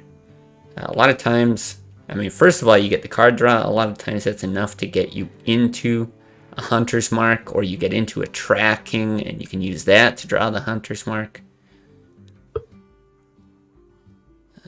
But yeah, not... What's gonna happen this time? Not an immediate punish. The thing is, he knows that there's a Keeper in the hand of Rex, so... To be fair, if your 6 mana high main gets answered with a 6 mana keeper, you're not too upset about it. It's not too bad, but you know, he's playing from behind, and I don't think a single 6/5 body's going to get him back in the game. I don't mind this play, and I think Hunter's Mark Explosive Trap would have been fine as well. I guess the question just, yeah, does he use that Hunter's Mark? Does he swing with the bow? Gonna opt to kill command. Yeah, lots of different ways to slice it here. I think I like the direction he went with. That's both Violet Teachers down. So that's worth noting. And actually, this hand is playing out really badly for Rect. It is, yeah. Now, what does he do?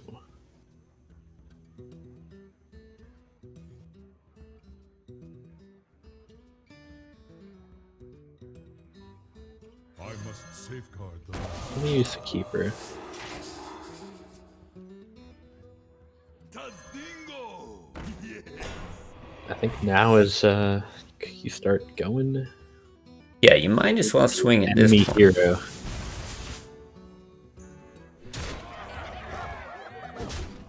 It's 1 damage off lethal on board. There is not much that Rect can do. Swipe can clear off the taunt. I don't think there's a way to clear off the high main without committing Savage Roar. Yeah, I'm trying to look at it. I think you're right. Yeah, he's gonna have to take 6 to face to do that. But maybe that's better than leaving it alive. I think so. I think that actually is the move here.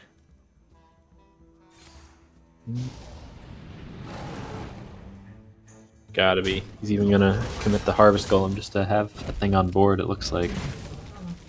Or not. Oh, yeah, it looked like he was hovering over it. Well, Huffer for lethal. Wow. Just that easy. Always hover.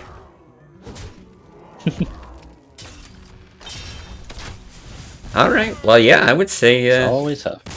To be fair, I don't think there was a World the Druid win from there.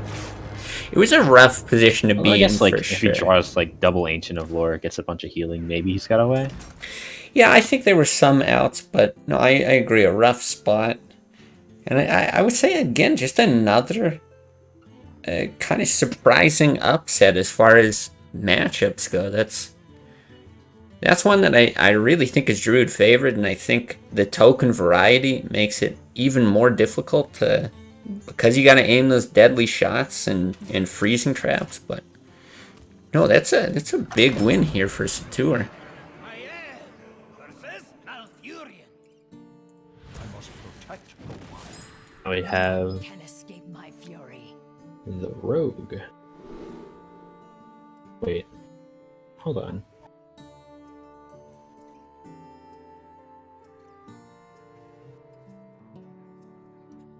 Okay, that's right. He has a Rogue. It's the classes are wrong on the website on Battlefy. I Oh, was like, what? There's no Rogue.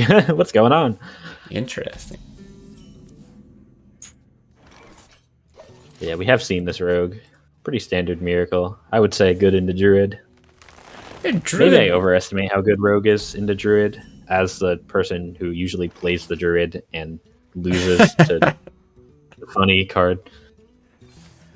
well, we're actually going to see that funny card in the list of this Druid here. Satur's running Leroy in his token Druid. Ooh, that's fun. I know Crusher, second time we're bringing him up, he had the aggro Druid he was experimenting with for a while that had Leroy and like all the 1-drops that he could get away with. I don't think I think he kind of stopped playing with it because as it turns out it wasn't very good, but it was fun.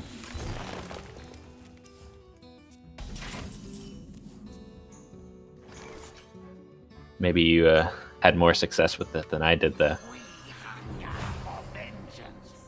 No, I don't think I did, actually. I think I was told it was a very successful deck. Other people were having success, and then I kind of flopped when I gave it a go, so... Yeah, my one contribution was convincing him to run Leper Gnome in the deck, which apparently was good enough because he kept it. Yeah, Leper Gnome is just a crazy valuable card. Kinda no matter what. Do you prep the sap here just to draw cards? I think you coin. And then, yeah, I guess it depends. I don't mind prep sap. Hope for the conceal, but... Like, I don't even think you commit the Cold Blood. I think you just no. end turn. Force an awkward answer here.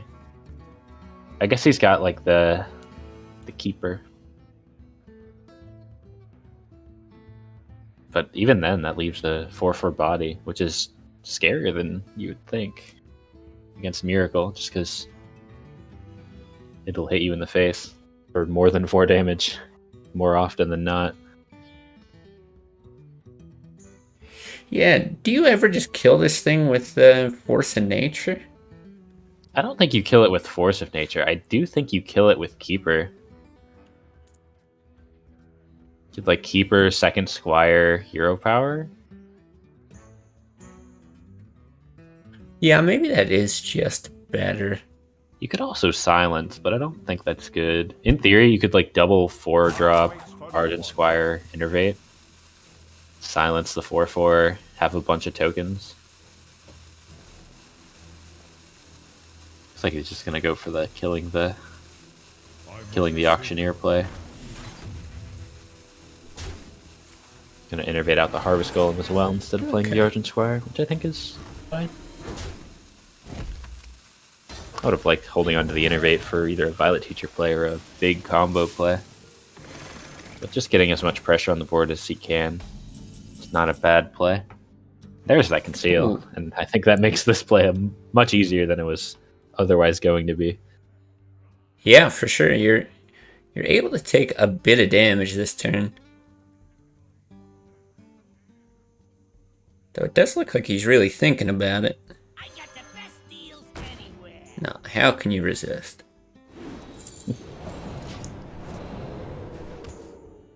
Pay attention, class. Scanda is a Savage Roar away from being very devastating for Satur. Yeah, and got the opportunity for another draw off of Thalnos as well. So, how does this one play out?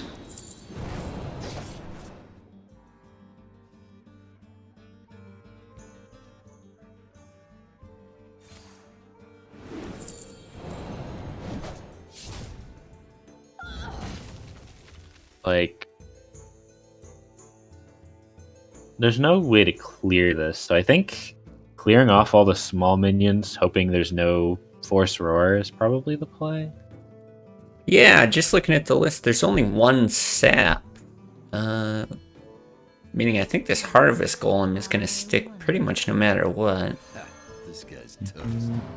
Let's go for the Shadow Step.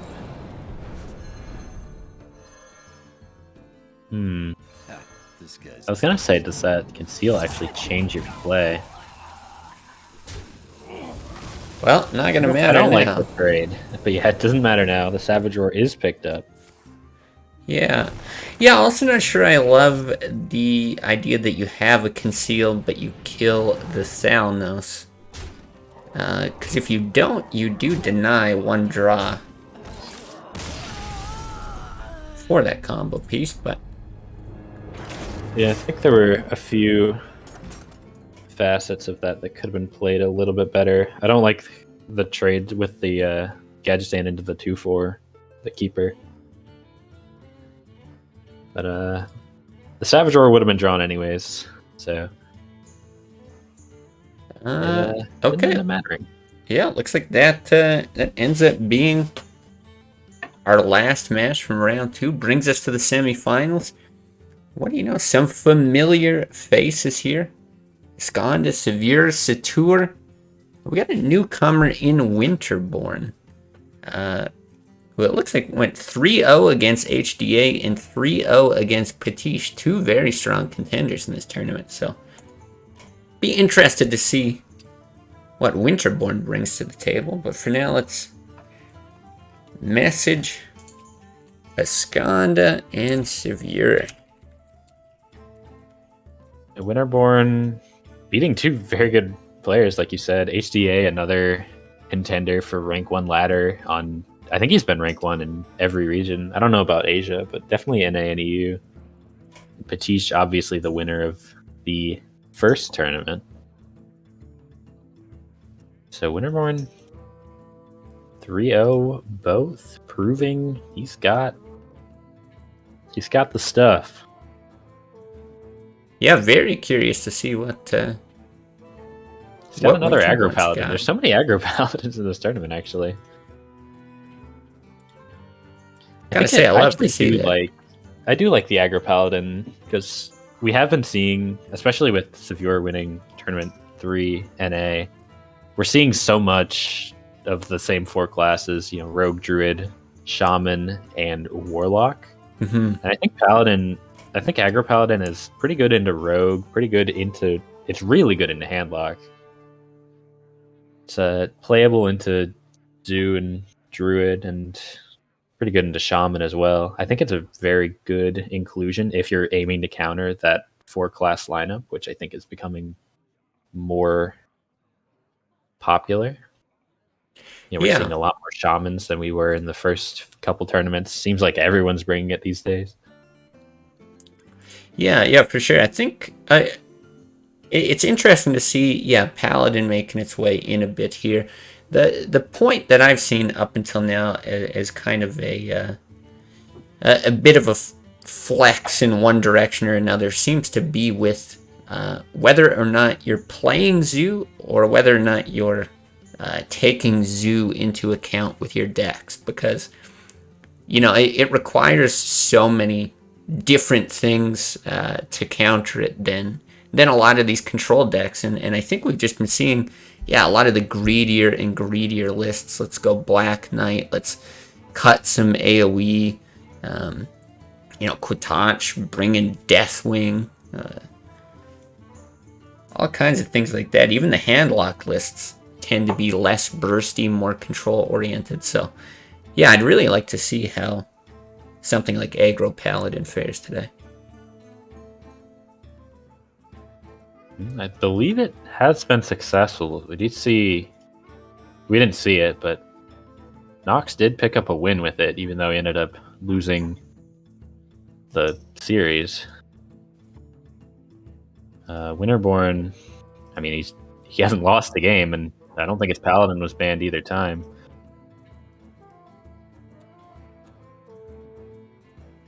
So far, it's been very successful as a deck.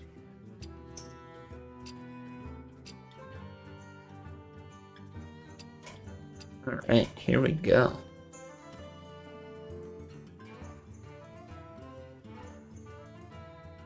Scanda versus Severe.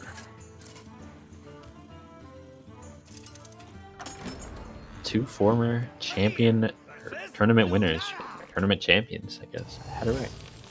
Just the wrong one. I think Severe, oddly enough, both of his wins were NA. And Scanda, she won the last EU tournament. So the current defending champion. I was talking about the 4 classes, the Druid, Rogue, Shaman, Warlock. You look at these 2 lineups, both of them have the same classes. Both are running the handlock over the zoo.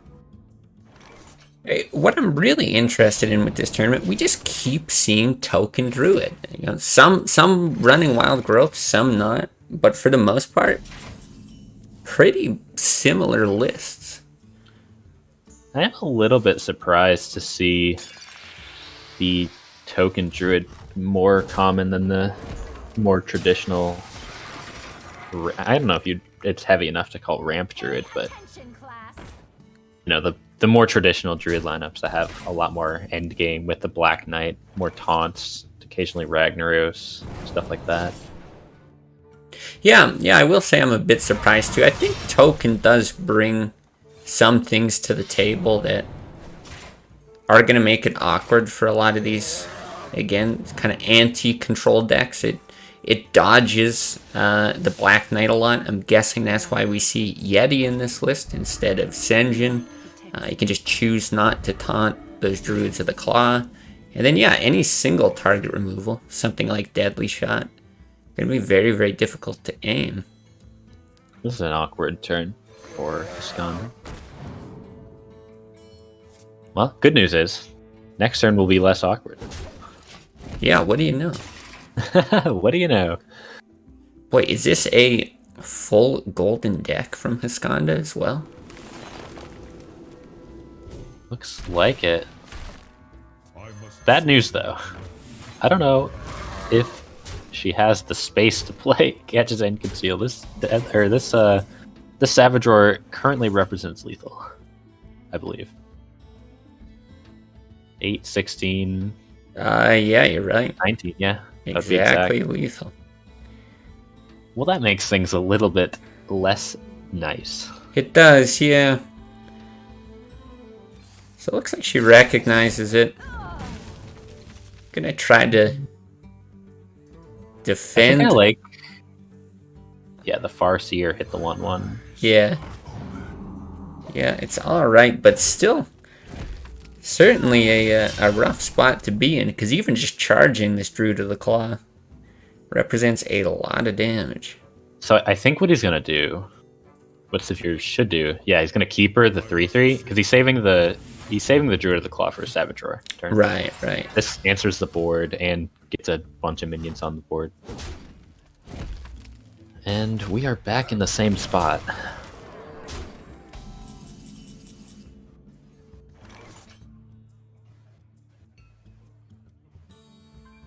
I got the best. This time you don't really have any way to play around it, so it's just play gadgets in and Yeah, Right. hope for a prep for that sap or something, but might need a couple gonna preps, do. honestly.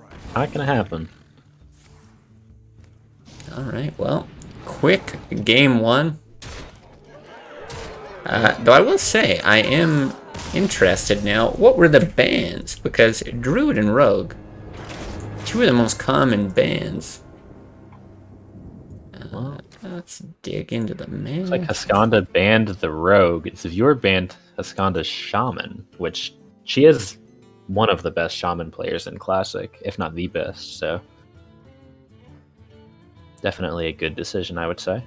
Yeah, it's interesting. Shaman it's a scary deck, but yeah, I I'm will a big say. fan of Shaman in general.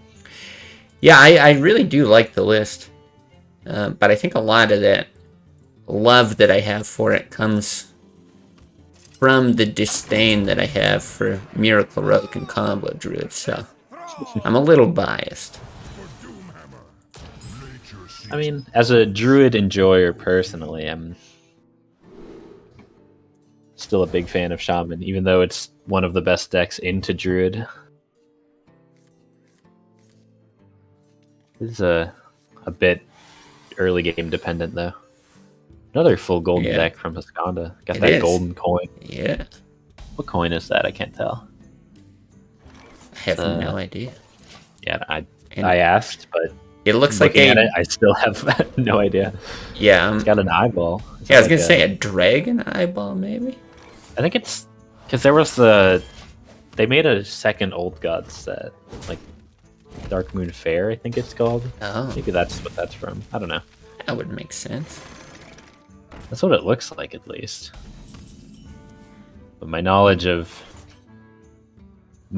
standard Hearthstone from like 2017 to now is spotty at best. Yeah. You and me both. Oh boy, now I gotta say, I'm very curious. Is his Scanda also an oil baron? Because these gold cards are not cheap. Wow, what a draw. That's a nice draw. I do not believe Scanda is an oil baron. But I can't say I know a lot about her personal life, so it's not impossible, I guess.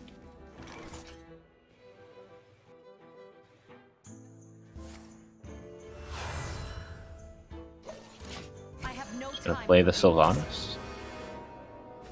Just try to clean up this board a little bit by forcing a bunch of trades. Unfortunately, the Earth Shock is here to answer. Yeah, normally makes things kind of awkward here, but really, really efficient trade. Well, swipe. No swipe. Alright, see what Reg can do. I mean, 50-50 chance to hit something good. I would say that's pretty good. Yeah, that's the best one. Unfortunately, it once again kind of just stalls for the inevitable until she can get a full clear onto this board. Yeah, kind of noteworthy though. That, you know, Severe, which I think is very common in these aggro shaman lists, you know, not running a hex, so not a lot of good removal for this Reg. Just gonna try to That's a outright draw. kill your opponent before Reg gets too much value, and Well, yeah, does as of Rag now. hit the Drake again? I do have this theory that Golden Reg is better than the Diamond and Pleb Reg. Yeah, maybe not. How That's much a is lot of this? damage. 6, 8, 10, 18, Well, you wouldn't 22. play Wait, Flame it's Tongue. lethal.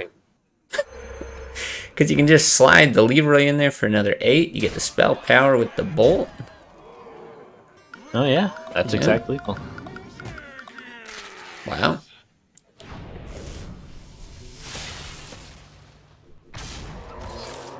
Would have been Okay. lethal with the Lava Burst as well, that's what I'm thinking. Because the Flame Tongue and Lava Burst both end up doing 6 damage. Oh, jeez, why did I just reflexively clicked leave the game. I'll jump right back. Whoops. Yeah. I saw a message box. I clicked a message box. Well, Savior with the more aggressive Shaman and Druid, picking up 2 early wins. Yeah, so what does that mean? Is The left. hand lock, That's it the looks like. hand lock. Okay.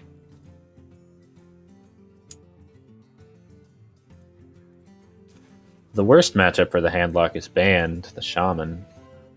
I think. That matchup is so rough for handlock. So if you're predicting that he's about to get reverse swept on his hand lock, alright. We'll see. Bold prediction. Put yourself on your back foot. Give yourself a handicap. Right, that way there's no disappointing. Scanda's Druid is pretty handlock tacked with the Black Knight and the BGH, which I would say are pretty standard to run one of both as the slower Druid build, but it is good against handlock. Then you've got the Mirror, which is, you know, in theory even, I do think that Seviour's list is a little bit better with the Sylvanas Ragnaros. And then Rogue is not a great handlock matchup, but it is Rogue, so... Yeah, Well, you being already on- know what that means. Yeah. Yeah. Being on 6 mana here so soon. I was looking at the deck list. I come back in, she's got 6 mana on turn 4. Yeah, and I like this move here, right? If you play out the Sylvanas, you risk I have no actually time that for games.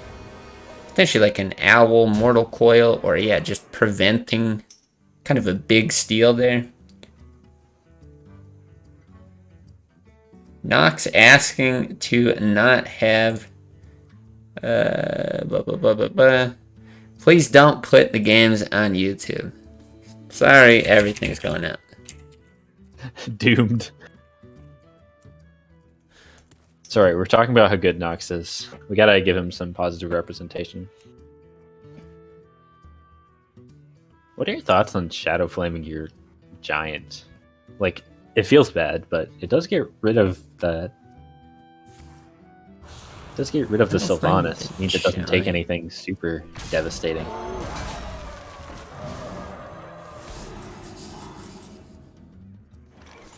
I think Actually, I I think like the play this. to do that would have Yeah. been. I don't know. It wasn't a good play. I was just thinking out loud. His hand is not great. Or a Scanda. No, but I mean, already getting to that combo mana. So Severe, for one, is going to have to start playing around it. Just the consideration that it could be there.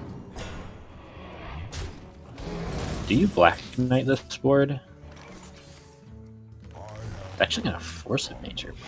Yeah, I think it's reasonable. You get a clear. I mean, the Black Knight gets so much value.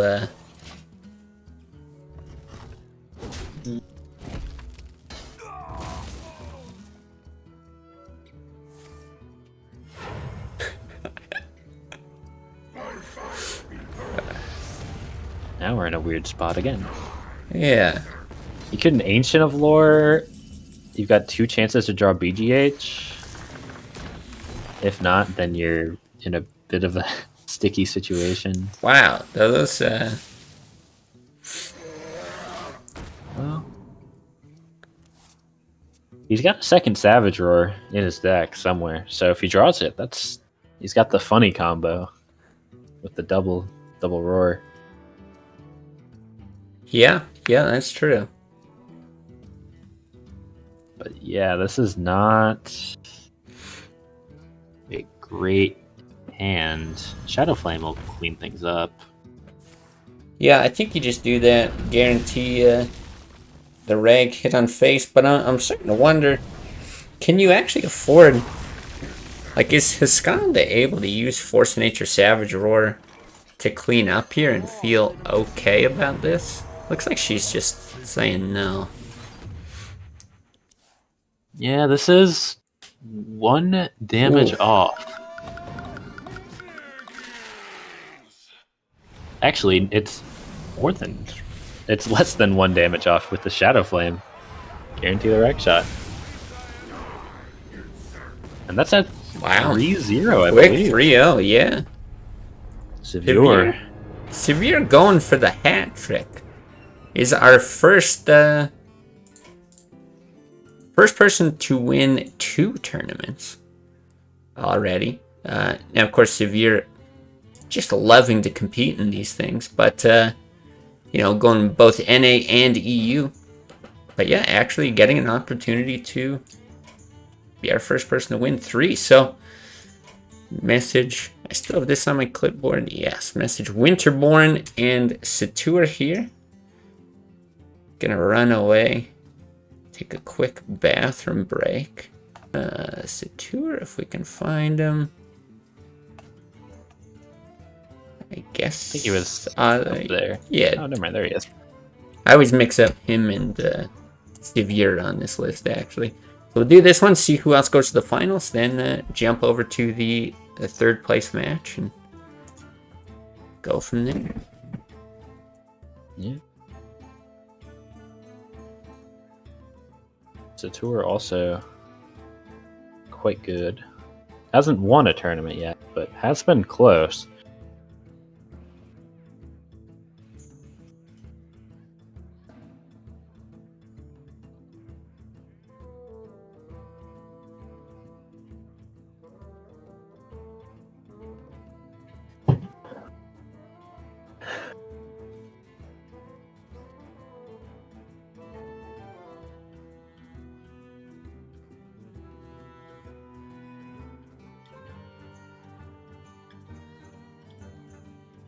Huh.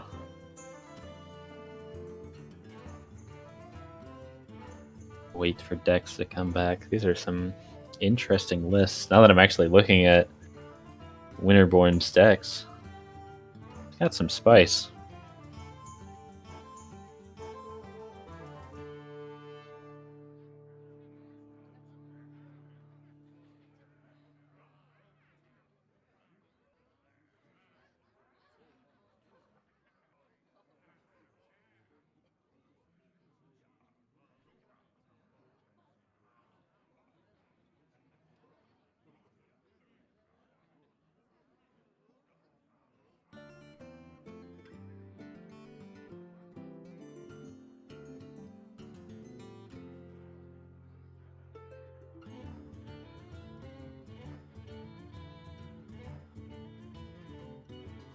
Alright, see if okay, looks like we still got some time. Perfect. Yeah, I was looking at Winterborn's deck since we haven't actually seen him yet. Yeah, I It's was just- curious. It's been 3-0ing while we've been spectating other people. Well, And here, there's some interesting choices. You know, he's got the pretty standard aggro paladin, pretty standard mid-range shaman with a pyromancer. I guess that's the most unusual thing. But wild pyro, a nice anti-aggro card, combos well with lightning storm. He's got a naturalize in his druid, and 2 wild pyros actually. And then his rogue list has a Malygos. No Sinister Strikes, just a Malygos. yeah, all kinds of interesting things in here. I mean, that druid list kind of goes back to what I was talking about before with, you know, do you consider building your decks to counter things? I think Zoo being the most common kind of aggressive deck. But yeah, I suppose in this tournament against other aggro paladins would also be quite good. Seen a whole lot of Zoo, I don't think. No, that's just it. We haven't. So I'm curious to see how that fares. I mean, it is still Druid, still running the combo, and just a lot of other, you know, typical strong Druid cards that you would see, but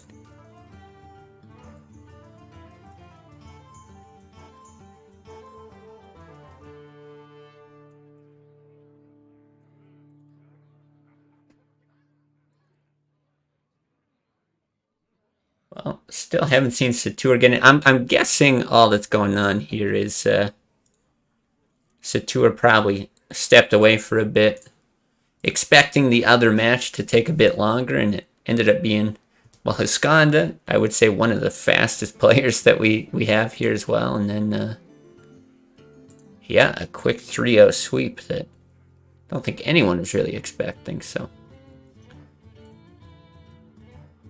Yeah, I do like Satur. You know, he's been going for the same classes in every tournament, I think, but has been optimizing the list to be faster. You know, has the more aggressive druid, the more aggressive shaman, the combo handlock with Leroy.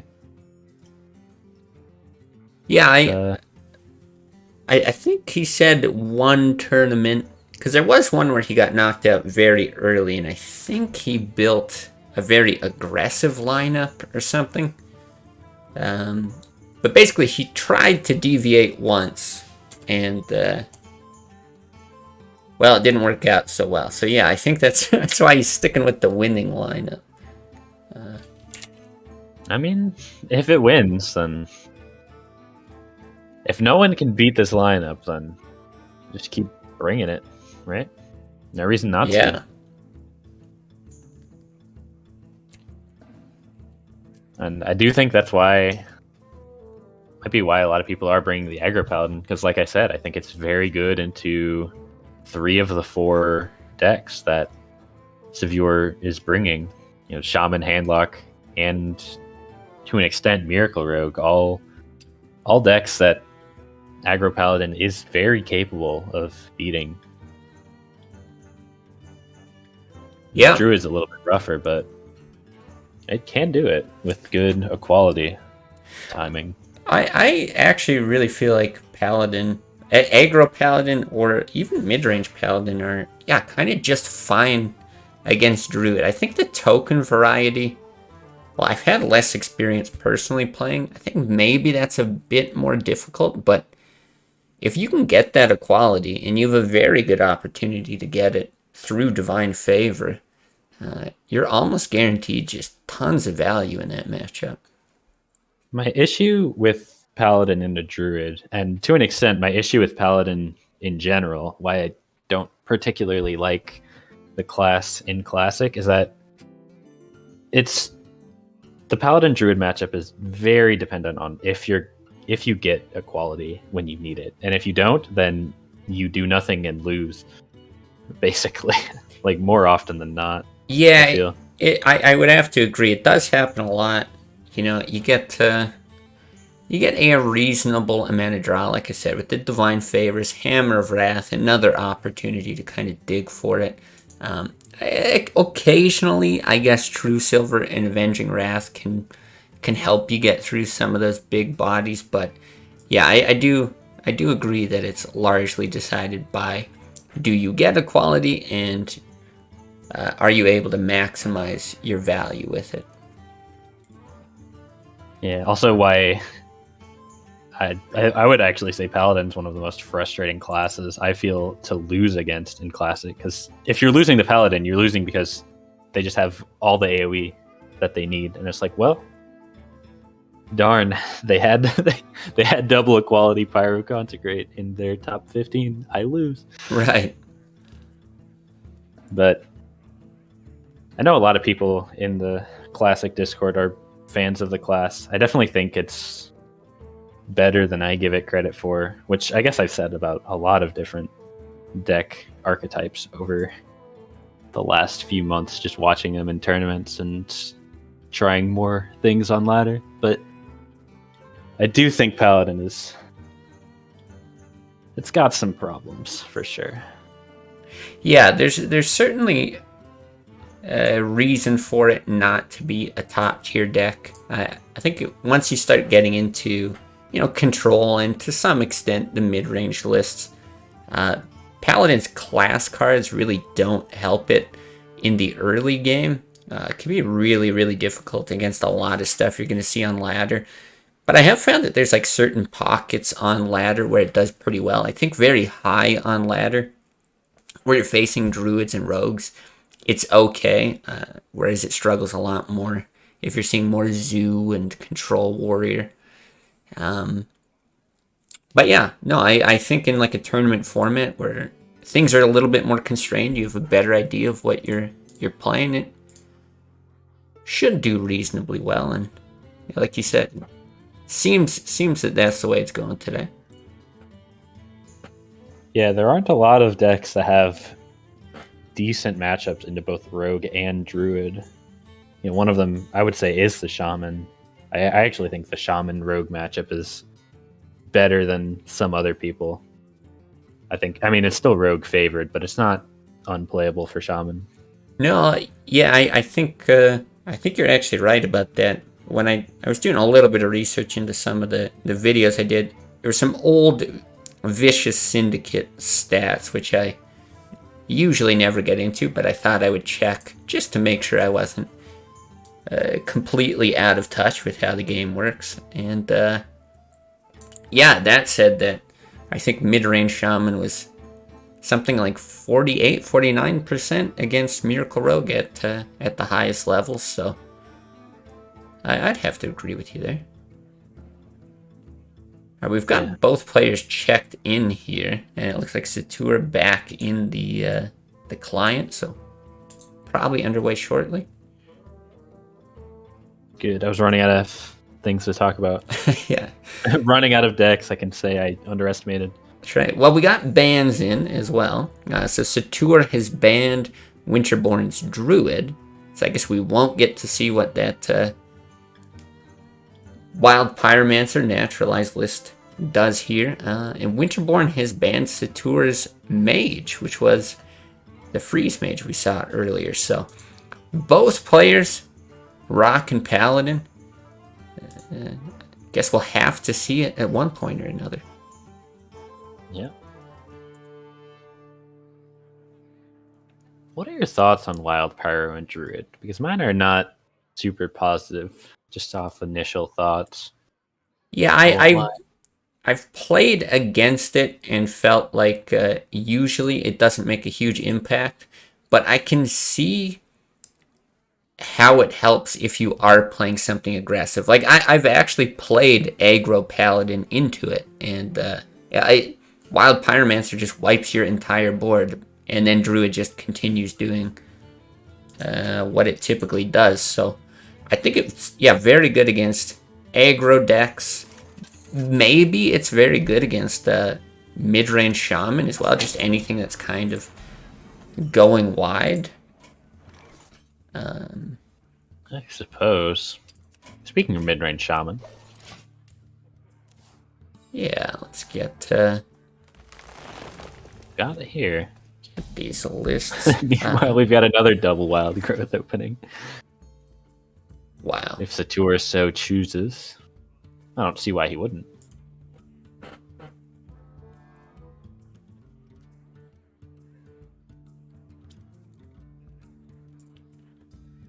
Yeah, so I think this one generally favors the shaman.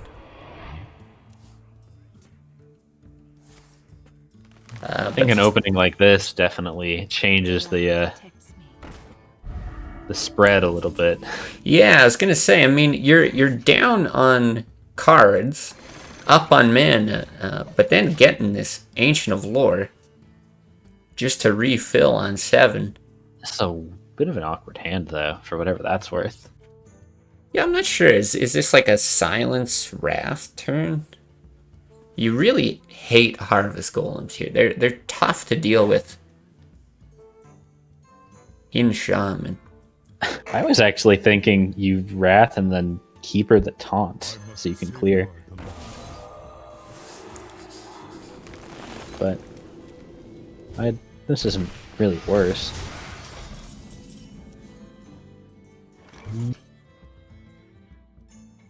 Well, you have... I think you just play Drake.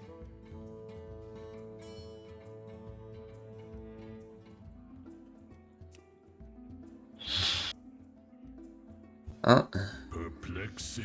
I'll just let everyone read that. They can, have their own interpretation of that message. But I love Knox, man. He's great. yeah, I'll reiterate, the whole tournament gonna be up on YouTube. You guys won't miss a game that we saw. Do not worry. And in fact, if I get an opportunity the next tournament to just come in at the end of a series that Knox is losing, I will go out of my way to do it. Mark my words. Well, this is pretty good. Yeah, very good. Makes the Ancient of Lore a little bit awkward. Well, I guess you can just draw into something you'd rather do. It's that easy.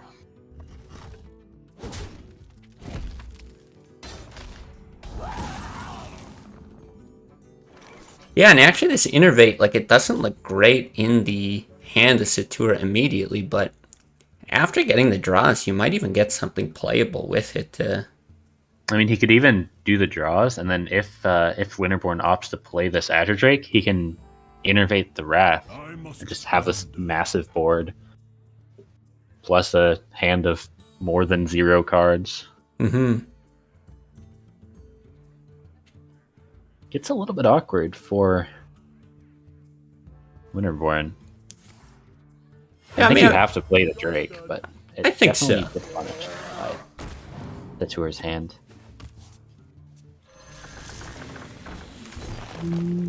Does he want to Innervate Wrath? I don't see why he wouldn't. Yeah, especially with that Squire. I mean, it's a very scary board all of a sudden. He's got Hex to clean it up a little bit. Mana Tide can eat some damage. Yeah, everything's just kind of okay at dealing with the board. After Hex, combo does 25 damage, and he's got 26 health. Yikes. Perplexing. So that might have to happen. What do? You roll spell damage totem. Important part. If you don't, then you're sad. But if you do, then you just lightning storm and it hits 4 on the Drake because it's an Azure Drake. It's always going to die to that.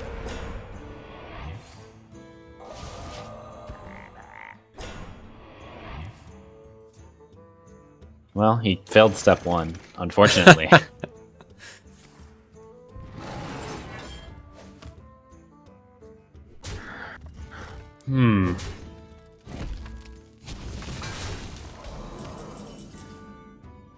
Try again?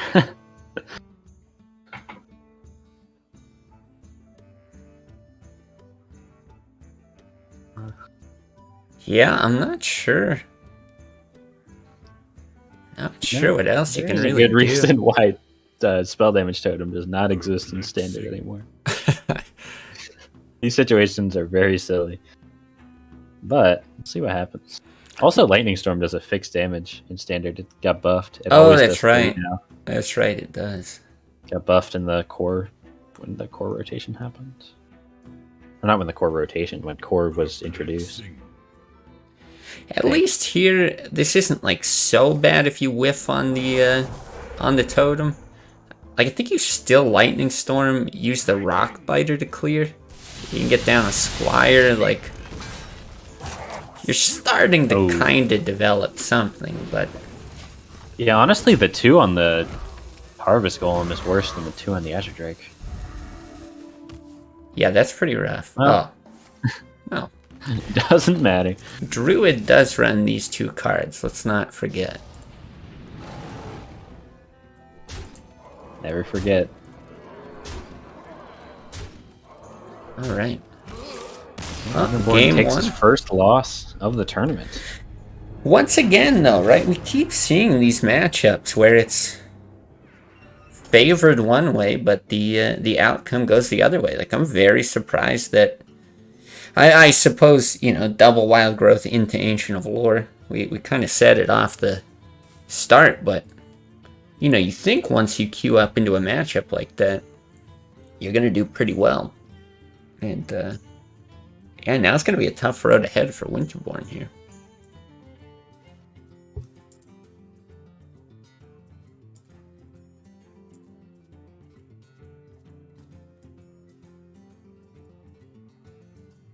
Yeah, good news is, doesn't need to worry about Druid anymore. Well, that's true. Always nice, as it turns out. Yeah, it doesn't have to worry about Druid, but still, Rogue and Paladin, right? Is that what's left? The Mage's banned. Oh no, Hunter and Paladin. Hunter and Paladin. Satur has the Control Hunter. That's right. Although, would you call this Control Hunter? It's kind of just a mid-range with a bit more endgame. I mean, I've heard a lot of people say that. I guess I could just bring it up on the screen while we're talking about it here. Yeah, whether or not it's mid-range or control. I would always consider this control. He happens to be playing it as well. Because I think, well, I guess his is a little bit different. Hey, no wild pyro with it. Maybe this is closer to, yeah, like a mid-range variety. Yeah, you might be right. I'm swayed. I mean, mid-range Hunter and Control Hunter don't differ that much. It's just how many defensive tools you have. Yeah, and it's kind of on how you played the matchup. This list I do think is interesting, though. I'm a little surprised there's no Houndmaster in the list with River Croc. Still opting to keep the Senjins in there. I normally like Senjin, but those River Crocs will be Knife Juggler, or potentially something else entirely. Yeah, it does seem odd to not be running Houndmaster with River Croc. I would agree. This is a nice hand. I'm surprised Winterborn got rid of the Rock Fighters. Oh, I was Knowing that looking there away, are River but Crocs in this list. yeah, I'd have This to is agree. this is a nice opening here. Double Argent Squire into Rock or into Flame Tongue. Yeah, who needs Rock That'll Biter? clean up the board. You can go into like a Feral Spirits. The light Turn protects 3, depending on how the board looks. This. Well. Unleash does change things a little bit. I assume that's a more attractive option than. I would say you probably want to do that over Animal Companion. But I guess if you roll Taunt, it's pretty good. This actually ends up being a decision for Satur, which one he wants to play. Does he want to clear off the 3/1s, or does he want to go for the Animal Companion, where 2 of the options are at least good? Yeah, I think I like Unleash here. I would agree. I'm not sure if I like clearing the Flame Tongue over clearing the 1/1s, but it's probably better. Yeah, kind of interesting. I was imagining you would take out the Squires if he did that. I certainly don't mind this. I like this decision, killing one of the hounds. So if like a Misha comes down, or not Misha, Leok comes down, then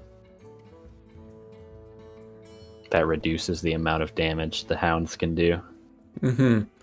Well, and I think generally, just as the Shaman player, it's going to be in your best interest to just deal with anything that's on the board. That being said, you can swing things a little bit differently the way this hand is developing. Could actually send more damage to the face and use his Pyro and or Lightning Storm to deal with whatever Satur is plopping down. Pyro is nice, but the possibility of rolling Healing Totem is very tempting. I'm surprised he went all face though. It almost feels like he wants to bait out Satur overcommitting to the board. Yeah, I don't know. I don't mind this. It does. It either forces him to make the trades, or you're just going to get more value out of your Lightning Storm. Yeah, I don't know if I like using that many resources to clear the board, committing the kill command when you have an Unleash in your hand. But yeah, we'll have to see when he's able to actually use this Unleash. Get value out of it.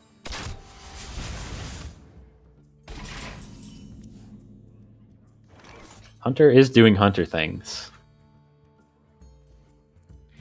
Yeah, I mean, the Hunter's going to be able to whittle down the Shaman player, which, can be very difficult for Shaman to deal with, given that they don't typically run heal, and we don't see any here.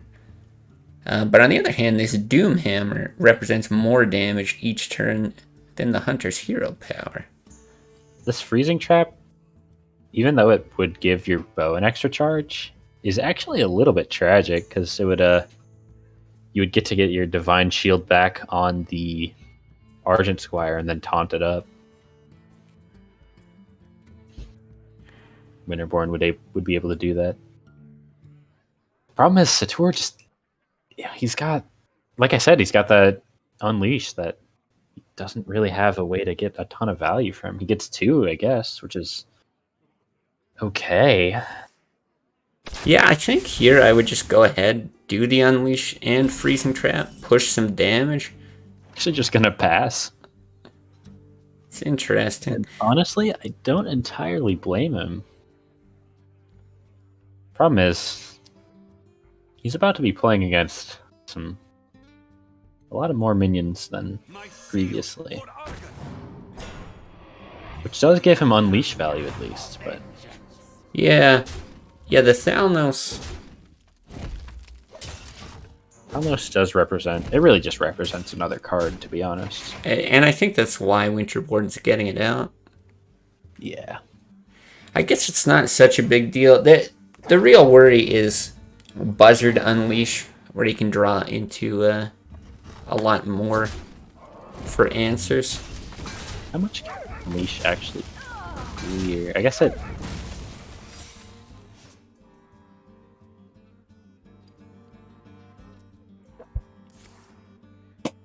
Wow. Actually gonna commit that deadly shot too. That's interesting. Yeah, it is interesting. Do you commit Earthshock to kill this 1/1? I think so. I think getting rid of a beast is important in case that second kill command comes out. Oh, or a lightning storm. Okay. Only like that, issue with actually. that, it does lock you out of Alakir next turn if you happen to draw it, but it's a 1 in 17 chance. Uh-oh. That's not good. That is very not good.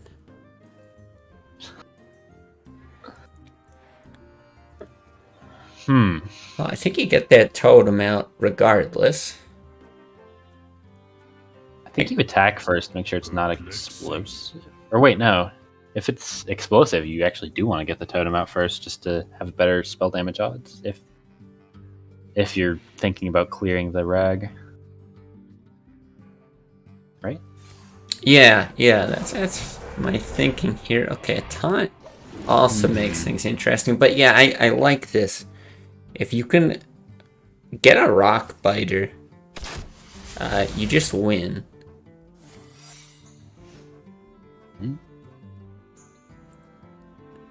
True. But does the Ragnaros just win? Not quite. Yeah.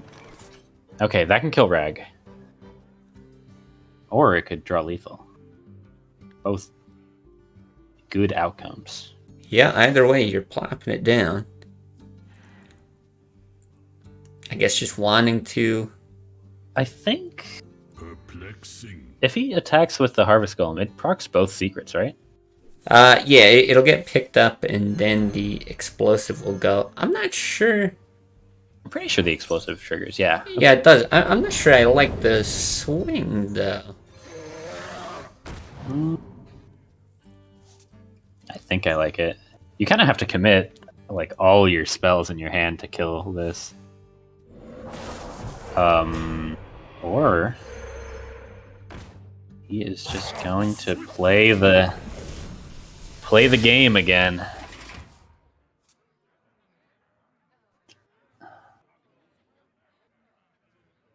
I mean, Wow. You don't even want to Leroy. That gives your No. Ragnaros even worse odds. you just cross your fingers and hope to win the 1 in 4.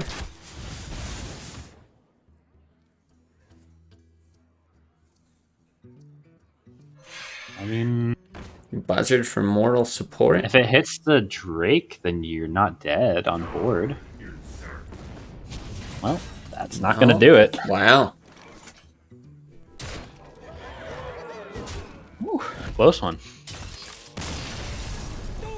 I'm not sure who is favored with this specific Hunter list. Generally, like, as Hunter and a Shaman, if you can get a good aggressive opening, then you can just beat them by hitting them in the face a lot. Yeah, I think the more aggressive the Hunter list, the more I would favor it. I'm really unsure of how to feel about this list. It feels like it's mixing a lot of different ideas of a lot of different Hunter decks together. And so I'm kind of trying to imagine with all those different ideas in combination, how does it stack up against all these different things? But I am having a very hard time,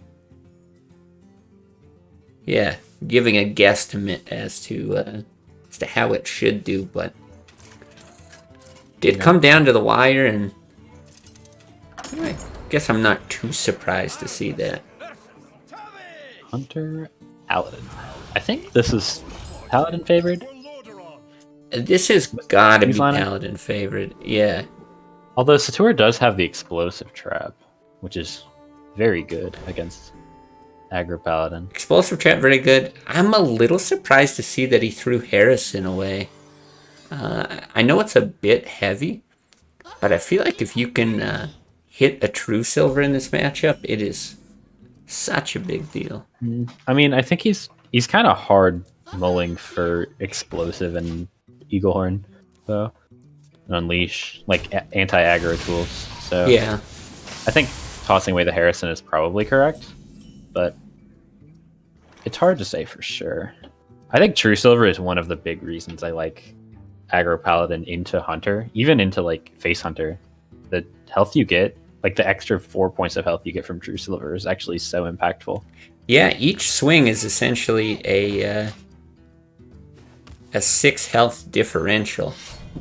And yeah, that's exactly why I think it's a really big deal to even just take away 1 charge on it. I'm surprised they didn't play the second Knife Juggler, to be honest. I'm not sure what the thought process is here. Yeah, this is a very passive approach to aggro paladin. Let's see. Yeah, still no explosive trap, no unleash for Satur. Not looking good.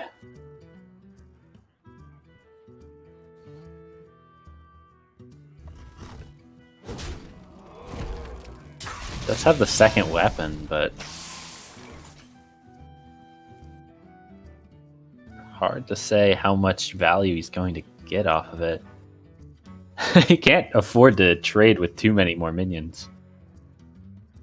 Now Winterborn, Yeah. I think he's deciding whether to True Silver or whether to Hammer of Wrath.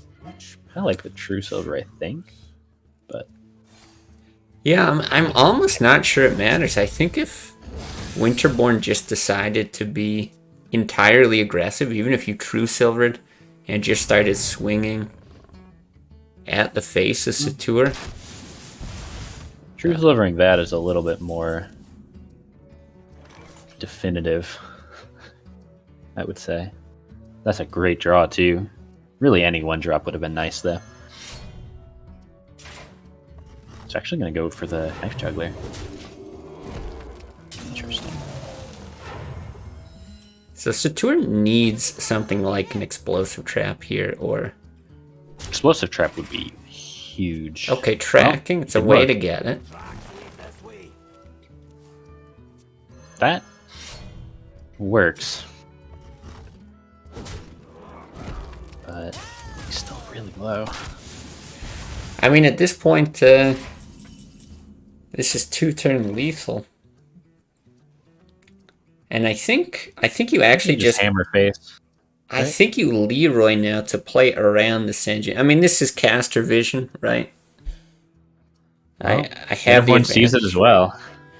Potentially. But yeah, you can push 13 damage here. There's no heals for the Hunter. Hammer Wrath is a guaranteed 3 That's the right. next turn. That's definitely correct. You're right. So yeah, I Should think be no way you lose from that position with 5 damage on board. and I think that's what he's calculating. Is there any way I could potentially take 22 damage? You can't think of a way. I certainly can't think of a way.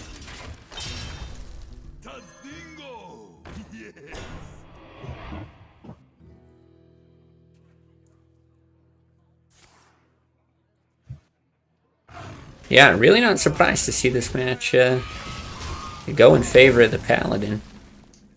Yeah, I think this went about how I would have expected, especially with the no explosive trap. Yeah, for sure explosive or unleash would be huge there. So just really unfortunate for Satur to not draw those cards.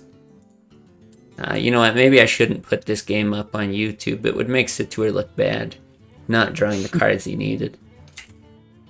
So true. If he was a better player, he would have just drawn the cards, right? That's a good point. I've always been saying this. Well, Winterborn has the Miracle Rogue. The one with Malygos Okay. into two matchups that are actually kind of rough for Miracle Rogue. You know, this Hunter does have a Flare and a Deadly Shot, both very good anti-rogue tools. Harrison as well. Yeah, And then the Aggro Paladin. I've been hyping it up into Rogue, so hopefully we get to see the matchup and it goes how I... The Aggro Paladin I like a lot more. This Hunter I still, like I said, I'm a little unconvinced with it, or a little unsure what a lot of the thinking is behind it. I'm just not sure that this is going to be able to deal enough damage fast enough. Obviously, with a good enough draw, sure, it can be great, and Lepernone's a good start for that. But I'm a little bit worried getting into 4 or 5 mana if Satur is going to be able to apply enough pressure. Winterborn, he's got the tools to deal with the curve that Satur is going to bring out, but debating on how he wants to play them. I think he's just going to take a lot of damage, actually. That backstab is backstab's great. Big. Cleans it up perfectly. Yeah, and being able to retain that coin. You got a Farseer next turn. She tracking.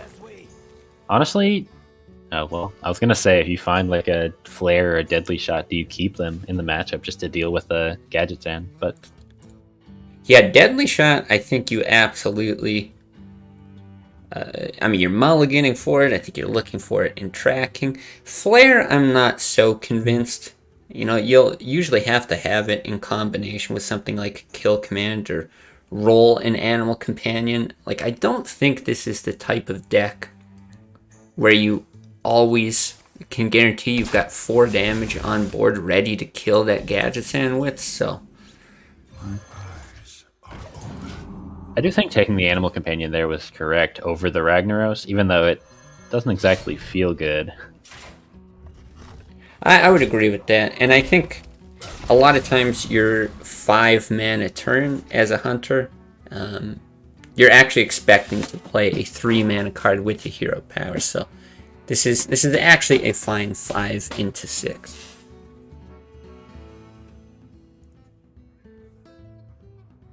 Well, you know who else has a good 5 into 6?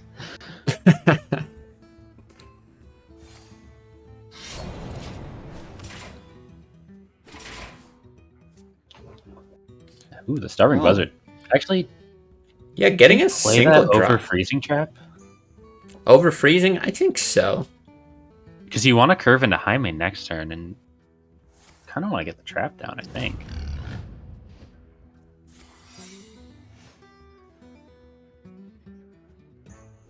Well, I do think you're less urgent on the high main. Right, Sap is such a good counter to high main in this matchup. And there is 2 in this list as well. But I think that draw would be important for more damage. What are your thoughts on Deadly Poison, Hit Face, Second Prep Flurry? I mean, I think it's great. It's just a question of, do you want to commit that many resources? And honestly, I think taking an extra 4 damage from this Huffer is bad enough. I don't like that. I don't like that at all. I was actually thinking you have the Deadly Poison, Prep Blade Flurry, you get tons of draw, and then you have the Sap for the high main. You know, how perfect is that? But now he's got to draw into it. Prep Fan is a funny card. Funny combo, if you will. Yeah, this Freezing Trap actually does do a bit of work. Winterborn doesn't actually know which one it is yet, which trap. That's true. Might test for it with the weapon. Yeah, if he's looking at the list, once he tests, he'll know that it is Freezing Trap, and there is only one Freezing Trap in Satur's deck.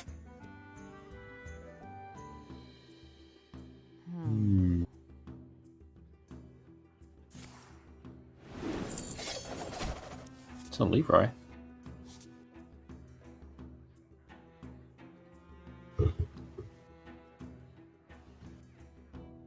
What are your thoughts on just playing Edwin right now? Like, you Edwin, you cold blood it, you pop the freezing trap, and you can seal. Hit face with the weapon. You got Leroy to back it up. I don't like cold blood on this. Yeah, I mean, you know that there's one deadly shot in the deck, so it's a bit risky. Although, actually, If he just leaves the one? 2, you end up proccing freezing trap with Leroy. Funny enough. I just wish he swung with the weapon last turn. But yeah, I mean, I guess he can still swing and Blade Flurry to get the most damage out of it. I think it's the right idea to... Because he used that early sap on Huffer, I think he has to just try to... You know, you try to no, kill... but if the Hunter was at 24 this turn, then the second swing, 21, all the minions on board is 18. So he's got 3 health and Eviscerate kills him. Yeah, actually you're right. Now you don't have enough mana to do all of that because Mhm. you need to proc the freezing trap. So many options. So if he swung last turn, this would have been lethal. Now it's yeah, now you're in a really bad spot because you're gonna die next turn, and there isn't a lot you can do to not die. Has it been 2 preps or just the 1? That was he used both preps initially. He's used both for sure. Okay, yeah, if that's the case, then I don't see an out here. Yeah, Because you could always do something like swing, draw with the Blade Flurry, look you for can something clear else. everything, but it's not enough. Now he doesn't even really have a time to do anything. Time's ticking down. He needs to draw like... I don't think there's anything to draw even.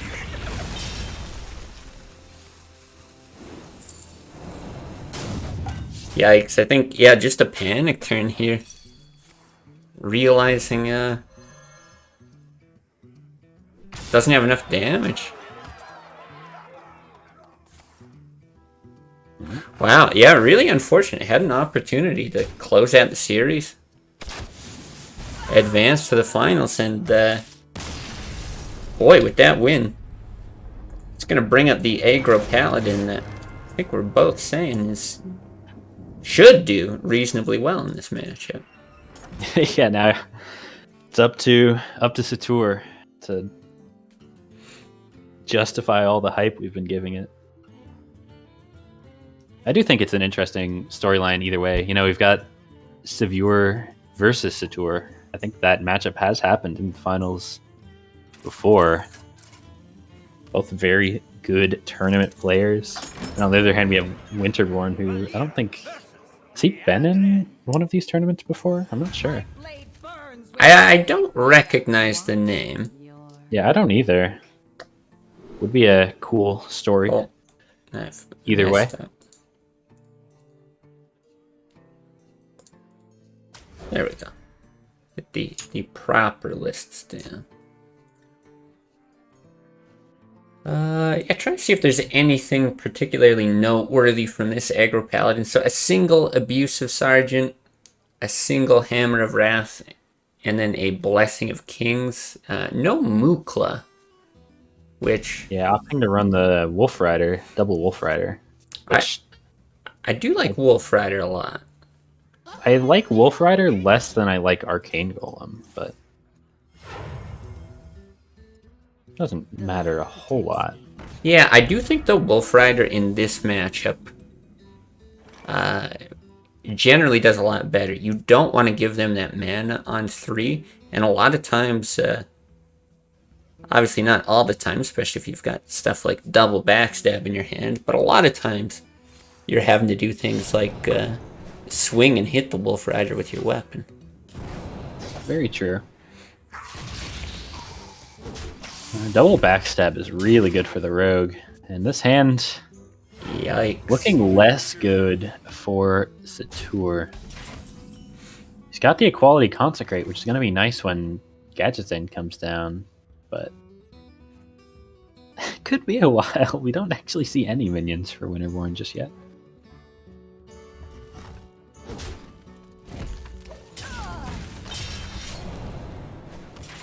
There's one matchup where you can't go for a fancy conceal onto Leroy because there's just way too many ways to deal with it. Yeah. Yeah, that's true. Oh, Fan of Knives? Yeah, no fan. Not going to be that lucky. This is maybe better at the moment. Yeah, I think that the draw Satur is hoping for is that Blessing of Kings. Even though it would likely get sapped or dealt with somewhat efficiently. I like committing the Shadow Step here just to heal more. I do think that's the correct play. Yeah, I don't mind that at all.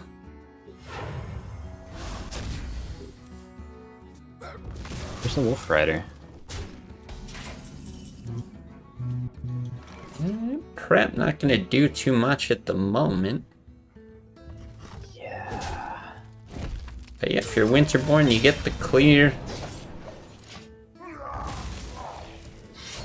Might as well hold on to the deadly poison. That's an instant Wolf Rider. But this is kind of what I'm talking about. It's, at the moment, no tools to deal with that Wolf Rider other than just swinging and hitting. Okay. Prove me wrong, Hearthstone. Thank you. I mean, still, he's used a lot of resources. He's used both backstabs, the Shadow Step, the Abyss. Now, actually, neither player has a minion to play. So here's a question. Wow. Sure. Do you just commit the Avenging Wrath while it guarantees to do an 8? It's guaranteed to do 8 damage to face, excuse me. So I think a lot of times that's going to be the correct play, but not here. Couple of reasons. Having double True Silver, I think, certainly nudges it in the favor of that True Silver. But also when you do it now. I don't think so, because on No, 8... you just set him to 4 and you've got the True Silver. On 8 mana, you've got the quality Avenging Wrath. So if he's going to play like one thing as a rogue player on board, you're still going to guarantee 7 damage to face. I don't know. Okay. Yeah, actually, I guess you're right. I don't think there's anything he can do to not die here. I can't to a think quality of Avenging anything. Wrath.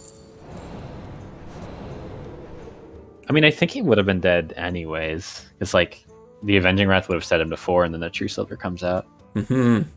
But I guess he had. Does he have a second SI in this list? Yeah. He does. Okay, so yeah, you were right. This was the correct play. I think it's definitely going to work out. The tour didn't let us down. The aggro paladin into the rogue. Yeah. Wow, and really just, I mean, super close series. Nice to see it, go to the final game. But I think Winterborn, yeah, he's got some film to study. Got to go back to that previous Miracle Road game. Actually had a chance to beat the Hunter there. Maybe come back for the next tournament strong. But that's going to do it for that, which means our updated bracket. That's Looking like this. We got our third place and our final sorted out. So Sivir versus Satur in the finals. Scanda versus Winterborn here for the third place. So go ahead and message our participants.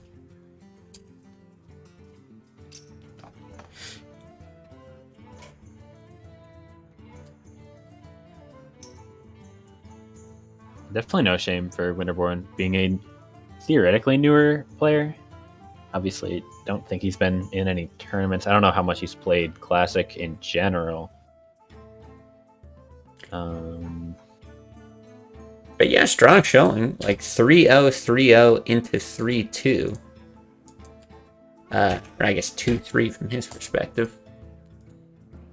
Yeah, absolutely. I think... and a shot at third place here. And worth mentioning that, yeah, those two wins, like we said before, over HDA and Potish, two very, very strong players. This will be another good test. Satur, obviously very talented, but his Scanda is what? Someone who we always see make it very far in these tournaments.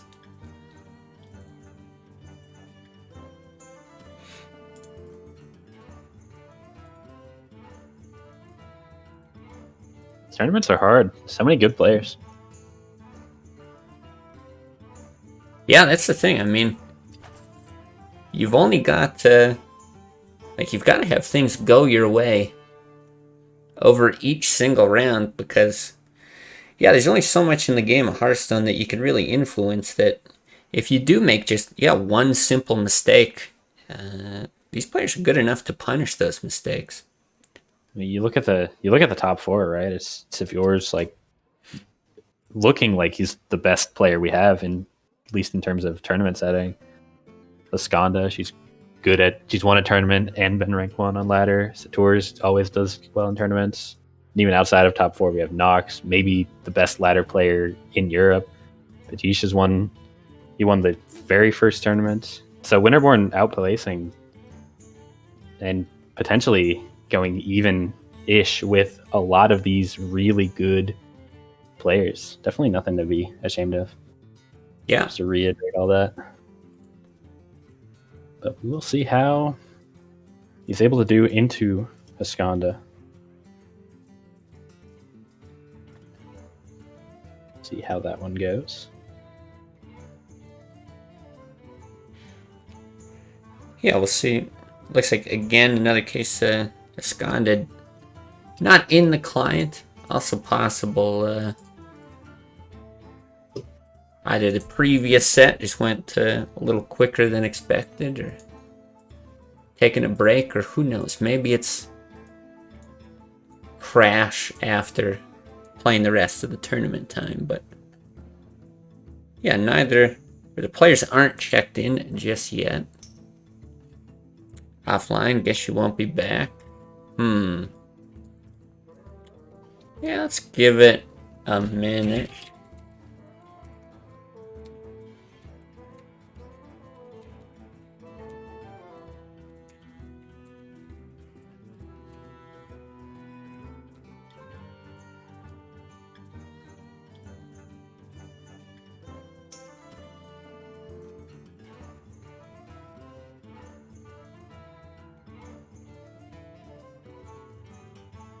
Yeah, always a possibility of just opting to not play the third place match, but I don't just digging through Discord here now.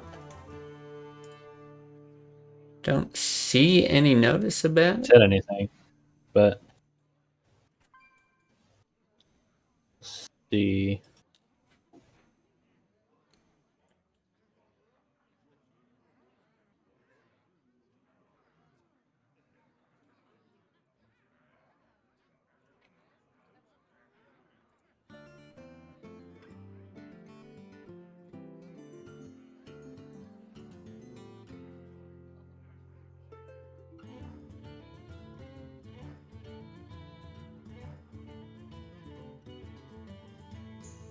Well,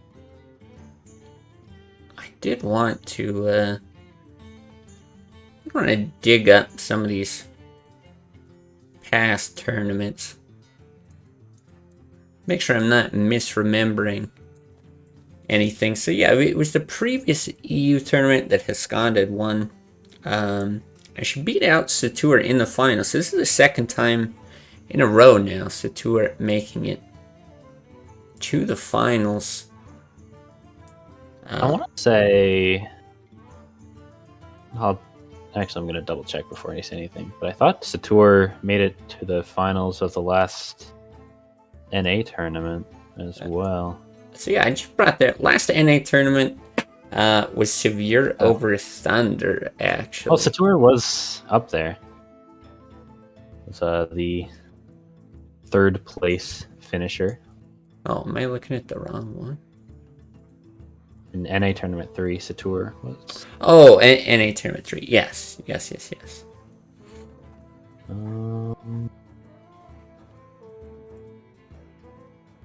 think I gotta find all the past tournaments. NA Tournament 2 was... Because I think that was the one where it was Potish and... Actually, never mind, Satur got knocked out earlier in that tournament by Satur, actually. There's a bit of a rivalry there, you could say. Yeah, We'll force the narrative for views. yeah, we got a big beef between these two.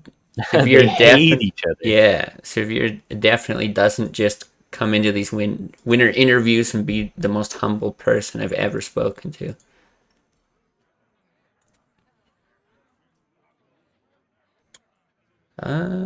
Yeah, still nothing back from Scanda. Let's see.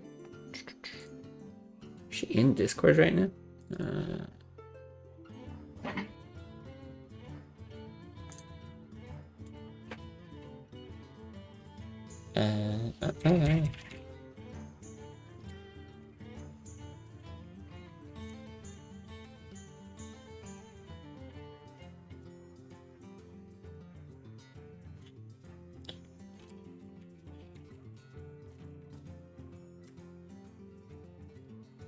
Alright, see if we can't get a hold of her through there. Yeah, if not, we'll just jump directly into the finals.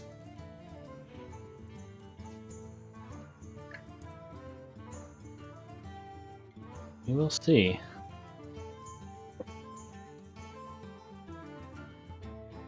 Like you said, don't totally blame someone for not wanting to do the third place match, especially since for Scanda, I think it's what, like 10, 11 p.m. where she is. Yeah, it does start to get a lot later. You know, for the sake of the casting, we've got it at a little more balanced time, so I don't have to. I was gonna say, so I don't have to wake up at 4 in the morning, but we did today anyway. Why not? Nice. I did the opposite, where I went to sleep at 4 in the morning. Nice. Well, both sleep deprived, taking shifts. Well, I've still got nothing. I don't want to delay this too much further. I think if I hear anything back in the next moments. Yeah, third place matches. Mostly for the spectators anyway. I mean, this whole thing is kind of, you know, there's no prize money. It is definitely, at the end of the day, for fun. Yeah.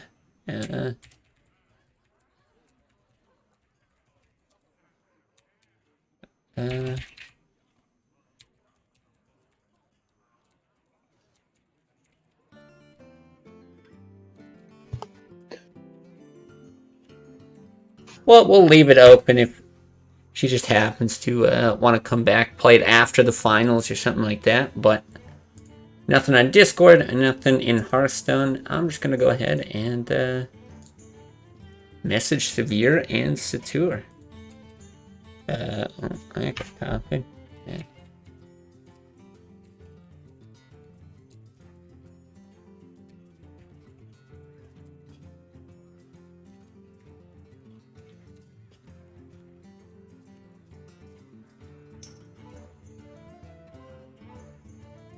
Knox wants to play instead of her? Huh, that's nice.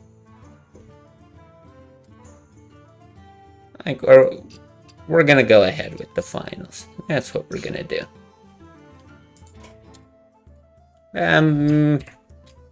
Like a show match? Maybe if we're feeling a show match. Maybe a show match after the finals. Don't wanna delay. Gotta let Knox show off his warrior deck he was talking about. He won with it. He won twice, I think. Yeah. I mean, I'm good with more Hearthstone. I like some Hearthstone, but I don't think it'd be fair to just the way the tournament's structured. Let's see the tournament through before we go into anything else. Actually, I say that, but I think Knox was first person forfeited. So he won with it once, but he did win with it. That's the important part. Okay, well, I guess I'll, everyone get your snacks ready. Last second bathroom breaks. That's what I'm going to be doing. And we'll get into the finals.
Oh, whoops.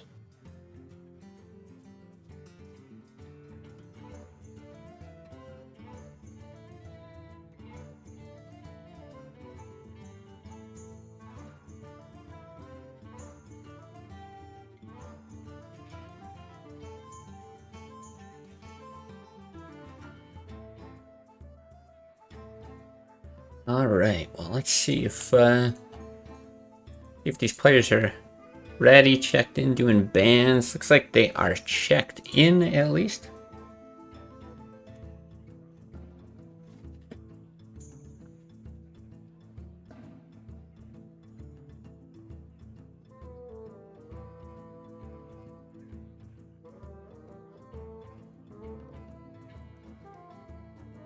Might just take a second, I guess. Severe's got to add Satur. Again, probably a bit impromptu. Not sure the players were quite ready for it. Potentially.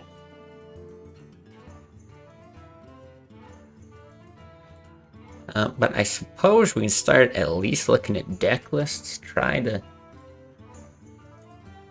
make this not so utterly boring. Alright, Satur. Let's bring his up. Oh, I've already got him open.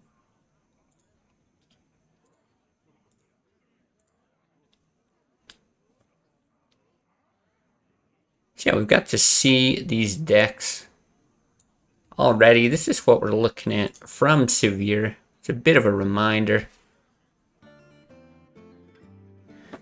Because the hand lock, the aggro shaman, though it is a little bit, it's an aggressive, but maybe kind of like hybrid aggro to mid-range. You know, it's got those drakes, the fire elementals, a little bit heavier than your hyper aggro shaman. Miracle Rogue with the double Sinister Strike. And then Druid. Yeah, I'm not the biggest fan of Sinister Strike and Miracle. I'm more concerned about this single sap. Sinister Strike, sure, whatever. If you really want it. Oh, you know, he actually has no weapon synergy cards. No poison or flurry. That's what he has cut for it. Pretty interesting. Interesting enough. Well, let's see if he gets an opportunity to play it. If it's not banned, and yeah, that's what we're I'll be looking surprised either way. for Satur. It looks like they are both ready in the bracket. Nice things advancing.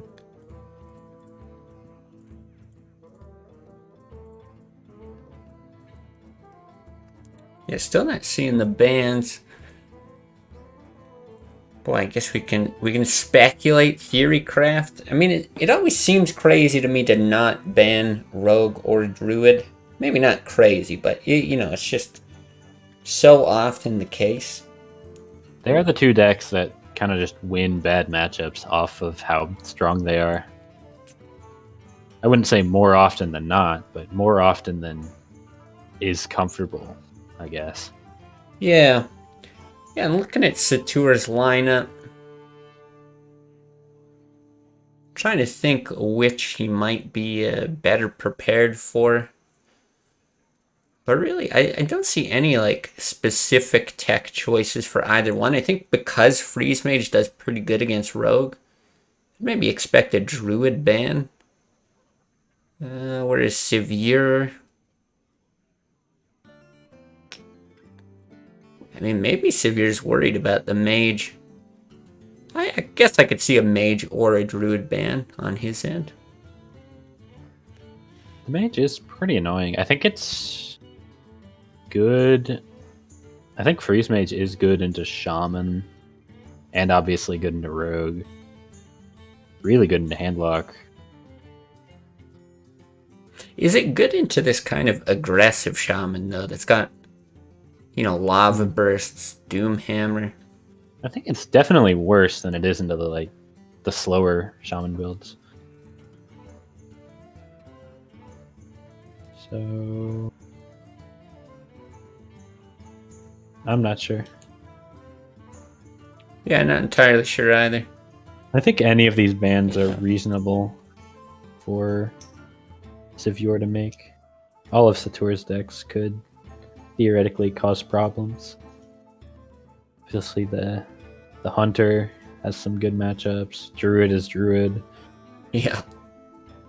Yeah, I mean, that's the thing that gets kind of interesting about bans. Like, if you do something like leave Severe's Rogue because you're thinking your Mage is going to do well against it, well, what if your Mage gets banned? Then you probably wish that you'd ban the Druid, so it'd be kind of interesting to see how safe they play it.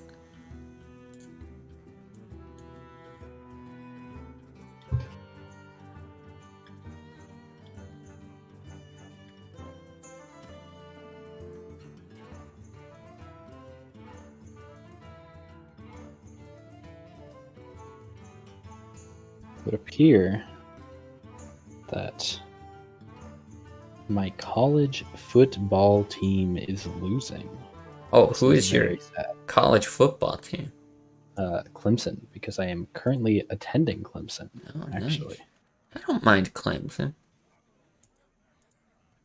I am Canadian, but I was always a Longhorns fan. I'll give you a pass, but only because you're Canadian. Yeah, that was back. Boy, what was it? They had like Vince Young, Cedric Benson, Roy Williams.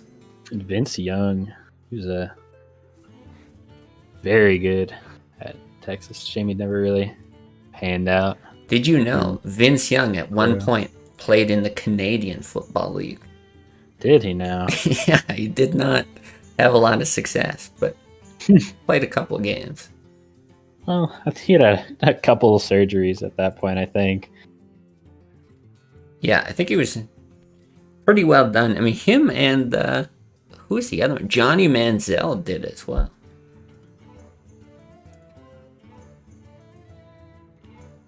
Another person. I mean, I'm less surprised that Johnny Manziel didn't do well in the NFL.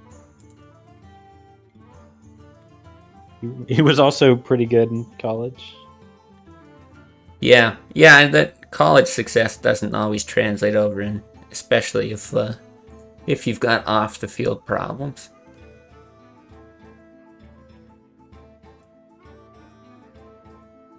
Oh, we've had Satur now go offline. Oh, coming back maybe, refreshing the client.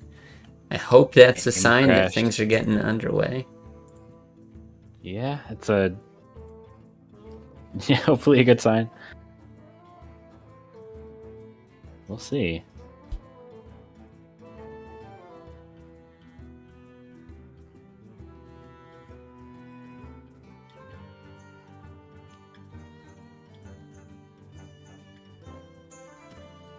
Well, so if you're into college football, any interest in the NFL? You an NFL guy? Yeah, I mean, I would probably watch more NFL than college football, which guess kind of rare considering I'm in the South, in college football country. Yeah, it's insane how big college football is. So who's your NFL team then? Well, I'll preface this by saying my parents are both from Boston area, Uh-oh. so I am naturally a New England fan. It's my least favorite team, considering I am a Bills fan. It's I see. blasphemy. And I have been a Bills fan through their worst years. The J.P. Lossman era. Ryan Fitzpatrick. As the person fan of the team responsible for said worst years, I do hope Josh Allen. I hope Josh Allen wins. I love Josh Allen, even though I guess I'm not supposed to. I think he's just so fun to watch. Yeah, he is really fun to watch. They're off to a hot start this year. As long as he's healthy, I'm feeling good about things. All right, bans are through apparently. Huh? So What do we got? We got looks like we'll be starting soon. yes, a severe banning the mage from Satur. I don't think a huge surprise. Satur banning the druid. But yeah, this gets Also into not that. a huge surprise. Yeah, not a big surprise, but does get into that territory of I wonder if the thought process was you're okay leaving Miracle Rogue up there because you've got Freeze Mage, and well, now you don't. Alright.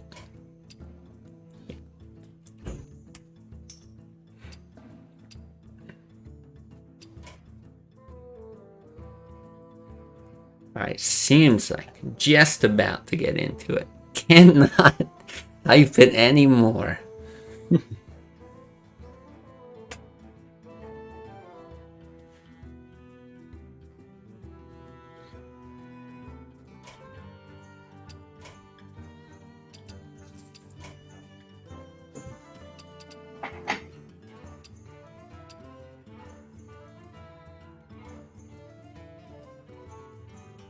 Well, You guys are really just keeping us on the edge of our seats. maybe we should have done that show match after all. Guess so.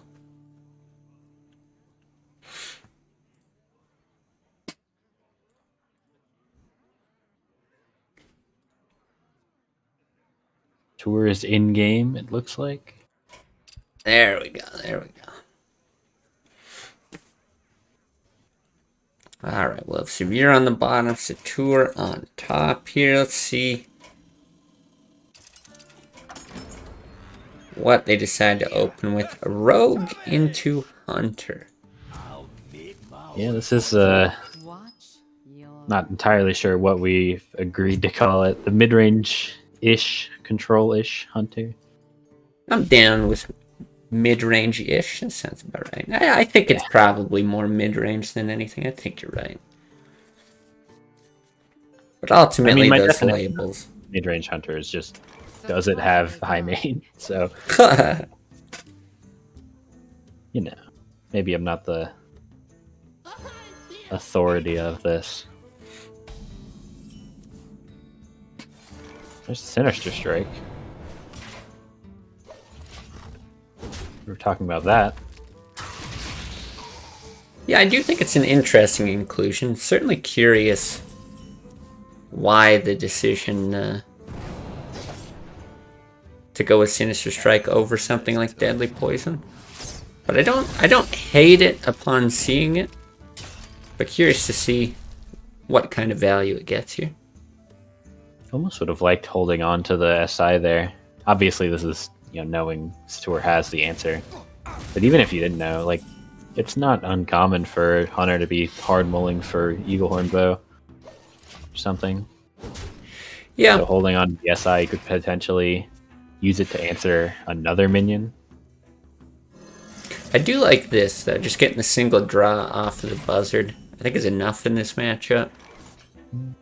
I guess you Sinister Strike. This is a lot of burn damage, but unfortunately going to have to use some of this on the minions.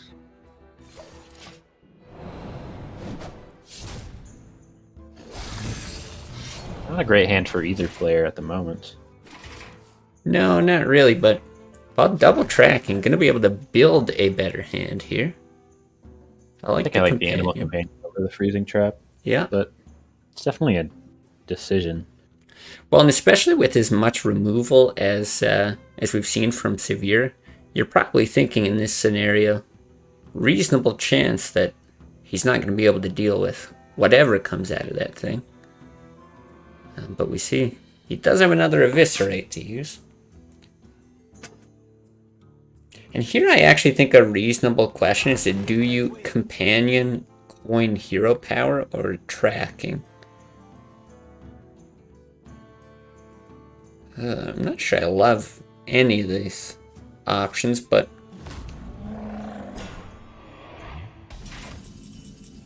I guess this is a rogue list. It's only running one sap, so it does make Highmane a lot better.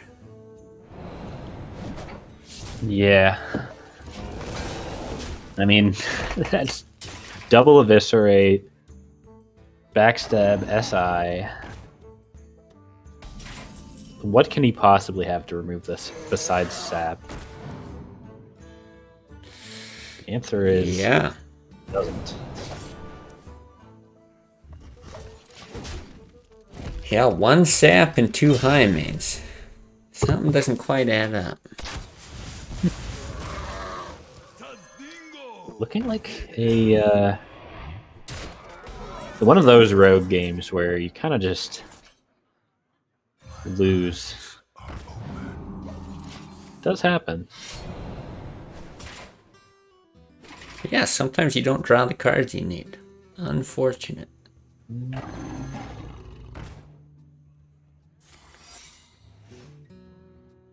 If you went for the animal companion and it rolled Huffer, you would have had lethal.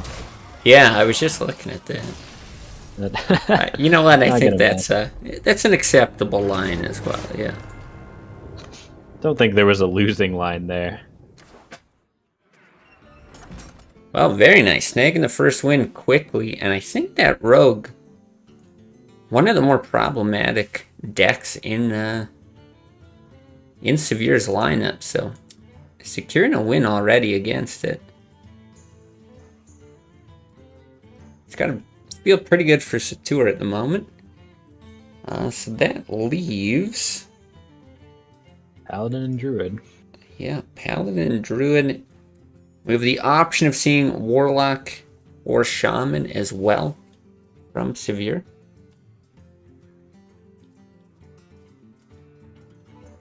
Kind of funny how similar the two Druid lists are. Satur has Blood Mage Leroy, and Severe has double Yeti, it looks like. But other than that, the decks are basically exactly the same. Holy fire. Let's have some fun. All right. Well, This is not the matchup Severe was hoping to queue into. No, yeah, Paladin versus this handlock. Now let's take a closer look here. Yeah, Yes. this Aggro Paladin is basically just tailor-made to beat The light handlock. protects me. Yeah, With extremely divine good. favor, with quality. It's so difficult for The light protects me. handlock unless you draw it absolutely perfect. Yeah, and Molten Giant, Molten Giant's great. You know, there's a single Hellfire in the list, which is, I mean, even a bit of an iffy card the way that that things tend to go because you die so quickly.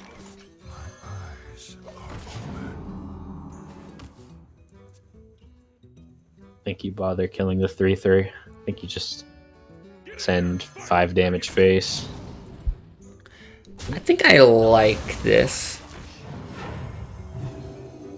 Still something like a Shadow Flame would have gotten decent value on that farce here. But now 3 minions with bubbles. This is just obnoxious to deal with.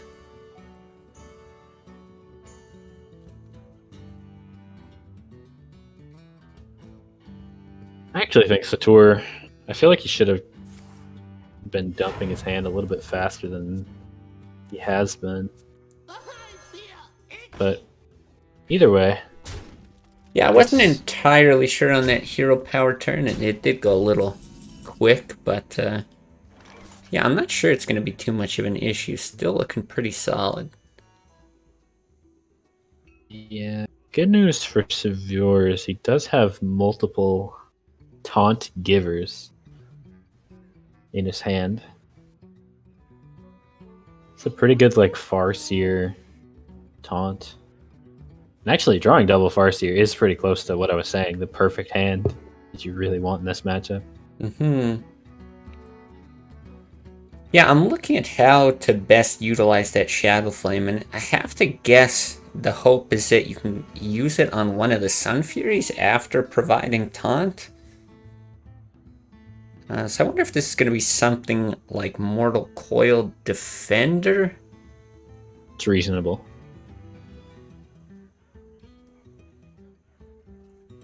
No equality yet for Tour. This is also pretty good. Actually using the heal on the taunt.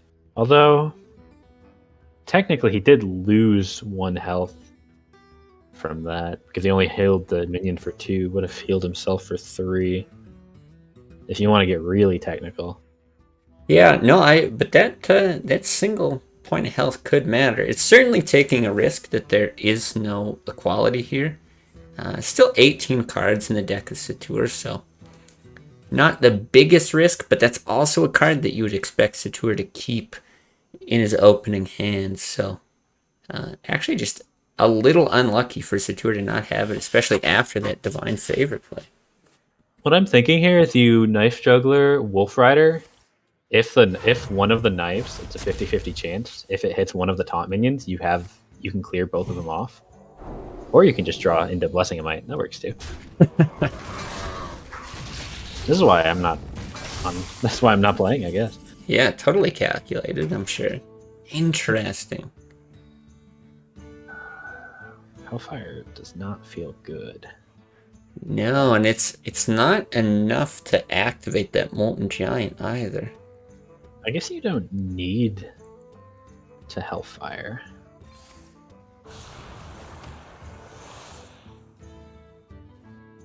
That's not a good card. You've got the Mortal Coil. You got the Shadow Flame as well. Yeah, I think that's fine. Put this apple on your head.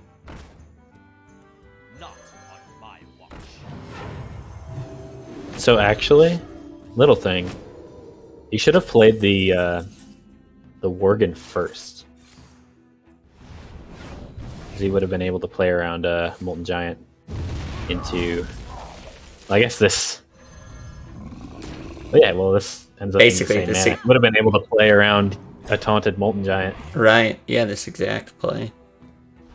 I like send this. Elven Archer to the face. I would probably hold it. Boy, hard to say, because if you get an equality, you're using it with the Avenging Wrath anyway. But you're also not really in a rush to get that single point of damage. I guess it does give him another draw with Mortal Coil. That actually is going to end up mattering quite a bit. Wow. Faceless draw here, too.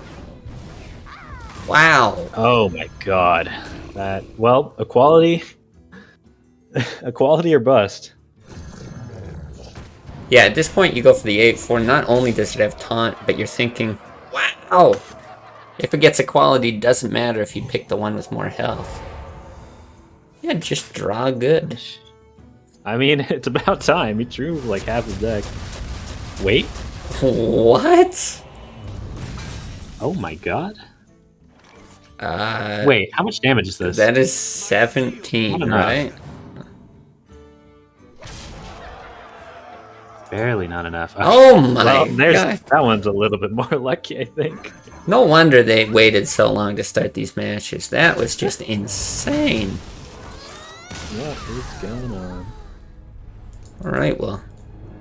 Keeping the finals exciting. Yeah, that's what you would expect right off the bat.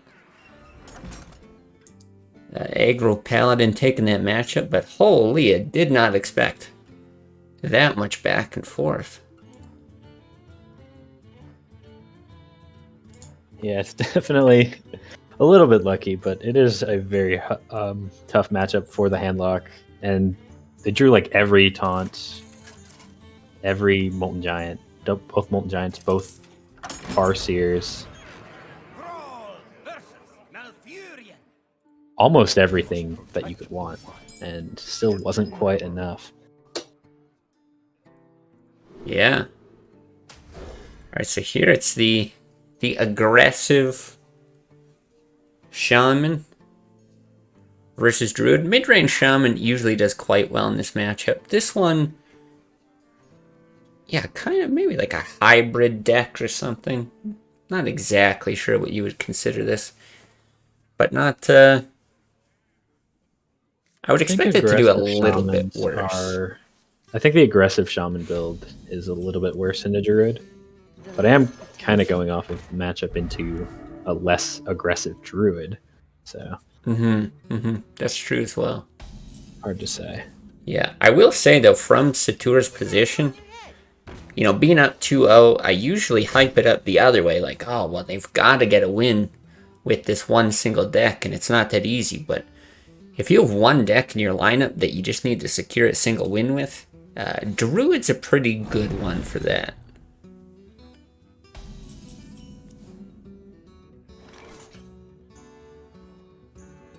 Yeah. I am still a little bit surprised if you were opted into the handlock for game 2 with the Aggro Paladin still live. I must safeguard the Yeah. Kind of glossed over that, but I do think it's a rough decision. Yeah, no, it's a fair point to make, actually.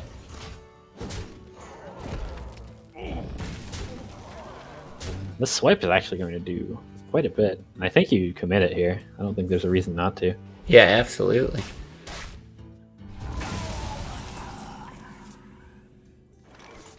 Feral Spirit's also going to be good, but it does mean he can't Fire Elemental next turn.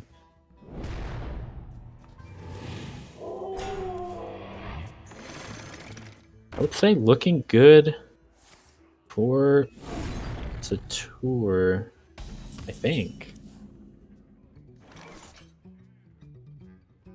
Right? Mind if I roll need? Yeah, I mean, I would say it's a pretty, like, even position at this point. The silence here actually does a lot.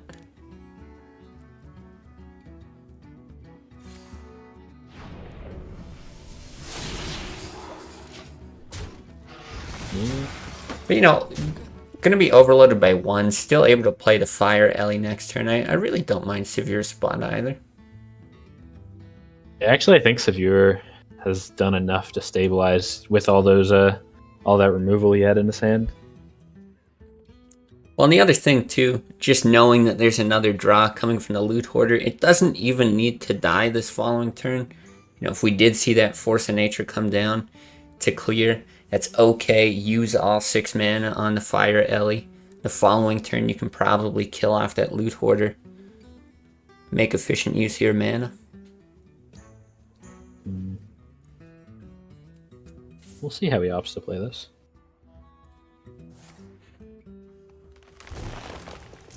Go for the Force, like you said.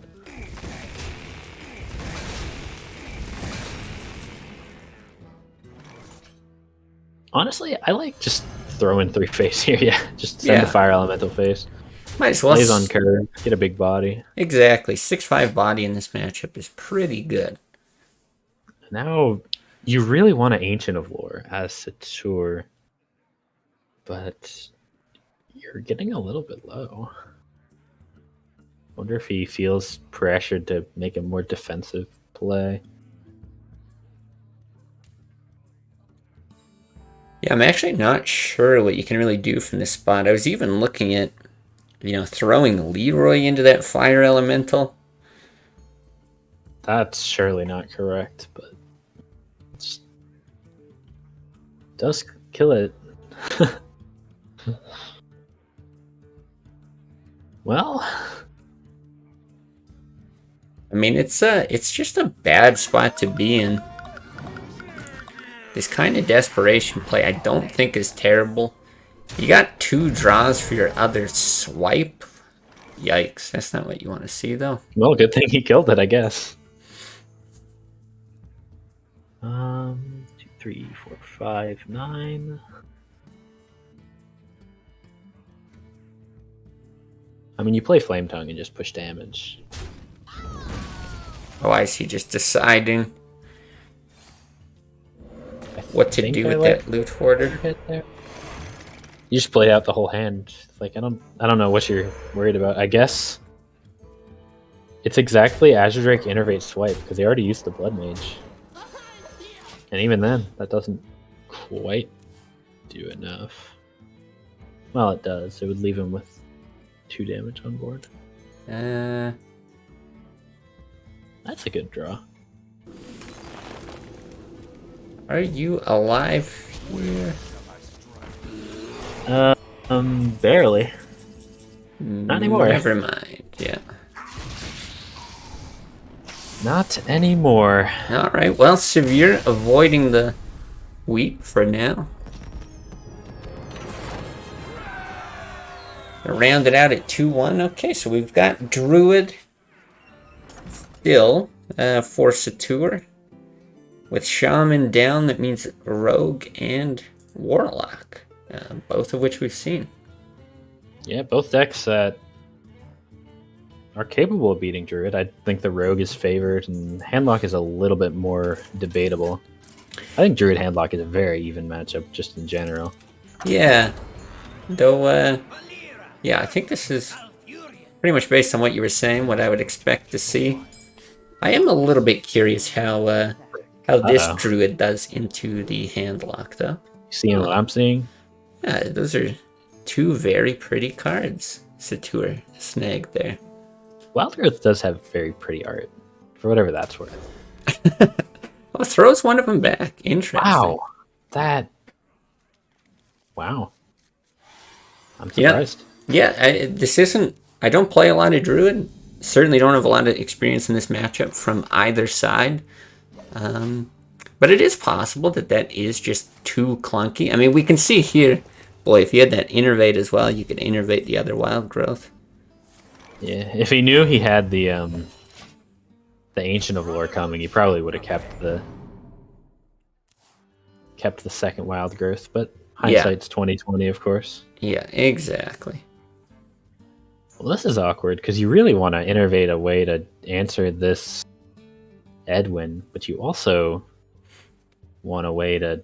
You want to innervate out the Ancient of Lore. The next one. What do you do?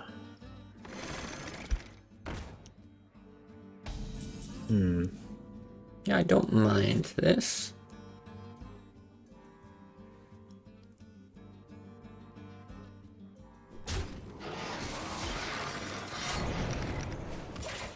Not gonna use any more resources. So if you were holding on to his hand.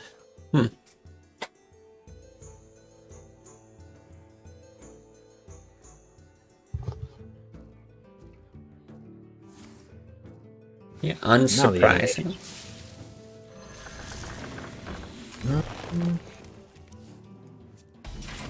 1 mana off, like a... Oh, well, that Eviscerate cleans it up. I was going to say Backstab SI with spell damage.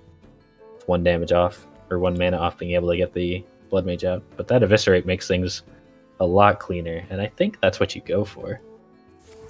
It's either that, or you take the 5 damage. I think at this point in the game, it's okay. Honestly, I wouldn't be surprised if Satur burns a Force of Nature to clean this up. Yeah, I think that's pretty reasonable. Especially seeing that Severe just took that additional 5 damage. Yeah, I don't think you're sitting here thinking, alright, I need tons and tons of damage to finish him off. The the Keeper of the Grove, excuse me, made things a little bit not awkward, but it gave him a decision. Yeah, certainly a tempting play. But again, Severe, I think at this point, just wondering, did I put Gadget Sand in this deck? This is 2 games now. Really hoping to find it. And the silences. Oh, wow. Hey, there it is. Yeah. Well, suddenly this becomes much worse for Satur. I'm kind of surprised we didn't see like a Cold Blood onto the. Yeah, I actually agree. I mean, a swipe would kill the Thanos, but it would still be an awkward play to swipe face for Satur. I guess you're almost guaranteed Cold Blood value the following turn anyway, so maybe not a big deal. Yeah, I think that's the thought process. Like, there's no way the Gadgetan's gonna die. There's no Tink Master in the list. Class. Pay attention, class. This is a scary board, though. But how much damage is this? 4, 8, 12, 17, 23. I'm counting.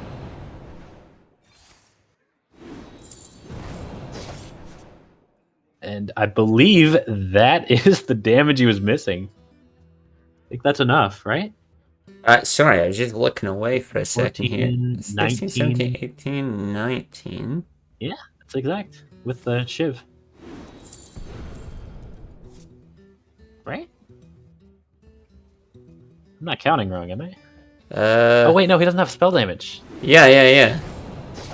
No, I thought I was missing something there. I was counting 19.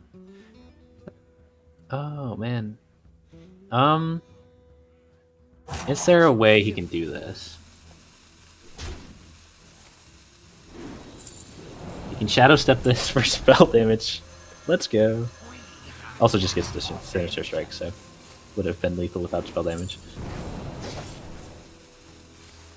Wow. Hey, there's those Sinister Strikes working out. Yeah, getting some value there.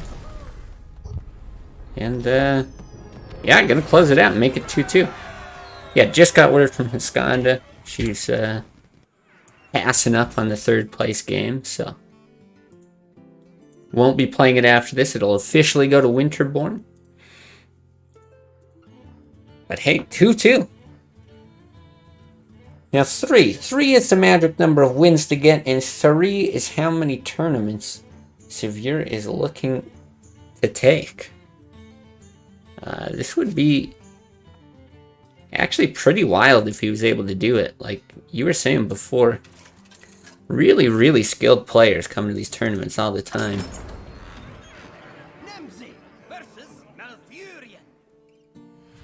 And it's cool. It's coming down to a very even matchup. Some fun. Initial hand looking better for Satur. I think he just tossed the Force.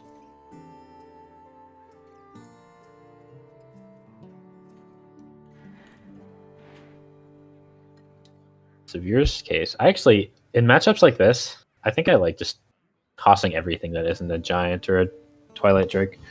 Although, there is a little bit more aggression in Satur's list. So maybe he's considering holding on to like a Hellfire. Looks like that's what he did. Yeah, I guess that makes sense. Yeah, Squires, no BGH. Golems. No Yeah. BGH for Satur. So this Giant is going to be scary. Wild Growth and an Innervate sitting in hand.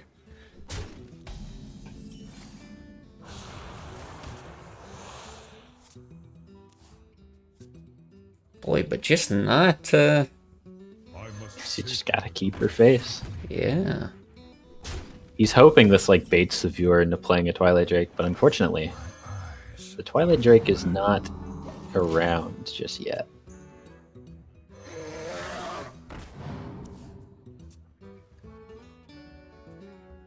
Okay, well.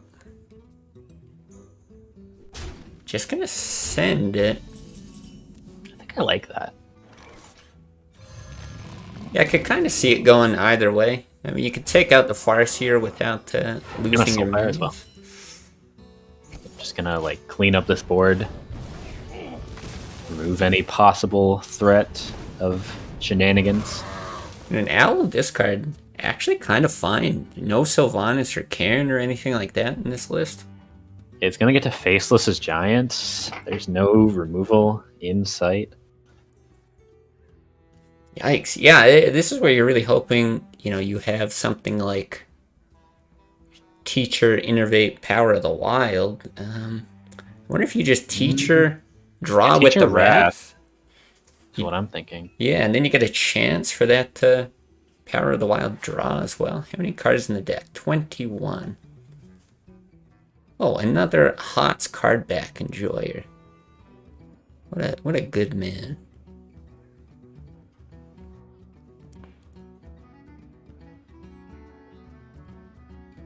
He's thinking. I don't blame him. This is a hard turn, but I think you have to get the card draw, no matter what you do. Like, these cards just aren't enough to answer this giant. Yeah, I agree with that. But I think also, this might be one of those times where you just spend an extra bit of time. Wow, he does get the Power of the Wild. That is big. Hellfire cleans this up, and he might feel pressured to do so, because Savage Roar could be a lot of damage. Yeah, I think you absolutely Hellfire here. No question. Yeah, that cleans up the giant. Huge draw off the top for Satur. Oh my goodness. And that is pretty big as well. Sylvanas, just so he can force the trade. Yeah, we're seeing one combo piece here. There's the second. So this is lethal if No. if it's not dealt with. Thing in hand. That's not enough. No. That is going to be it. Let's see. Satur able to spot lethal. I feel like could have Leroyed. It's disappointing. oh, it's true. Yeah, Satur, second finals appearance this time, gonna take it home. Yeah, and I feel like it was only a matter of time. The tour kept making it so close, time and time again. Yeah, well played here today. As always, gonna check if he's down for a winner's interview. Winner's interview.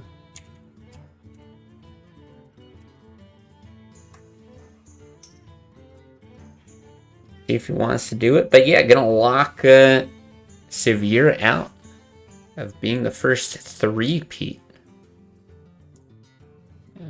Let's see, we can get rid of these decks. Highlight the winner's decks here.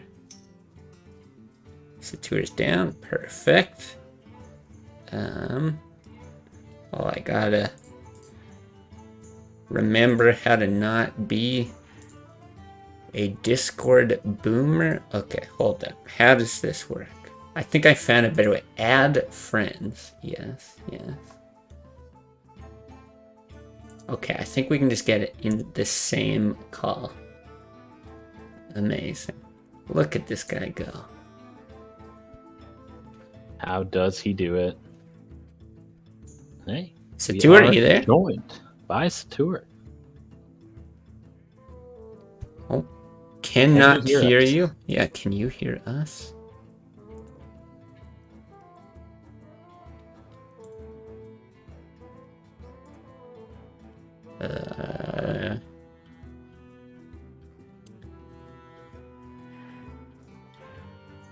Don't think it's anything on my end. Well, I can't hear Satur either, if that's what you're asking. Yeah, I just make sure I'm not like muting Satur or something. I'll give him a second. Yeah, Figure out yeah. his Yeah, or if you gotta like microphone. drop out, restart. Sometimes mics are weird like that.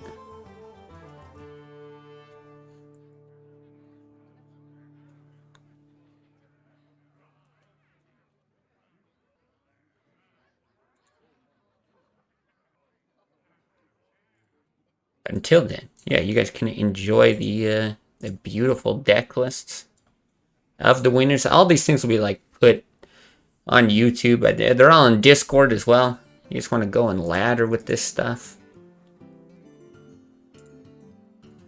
Always a Hey, good that's time.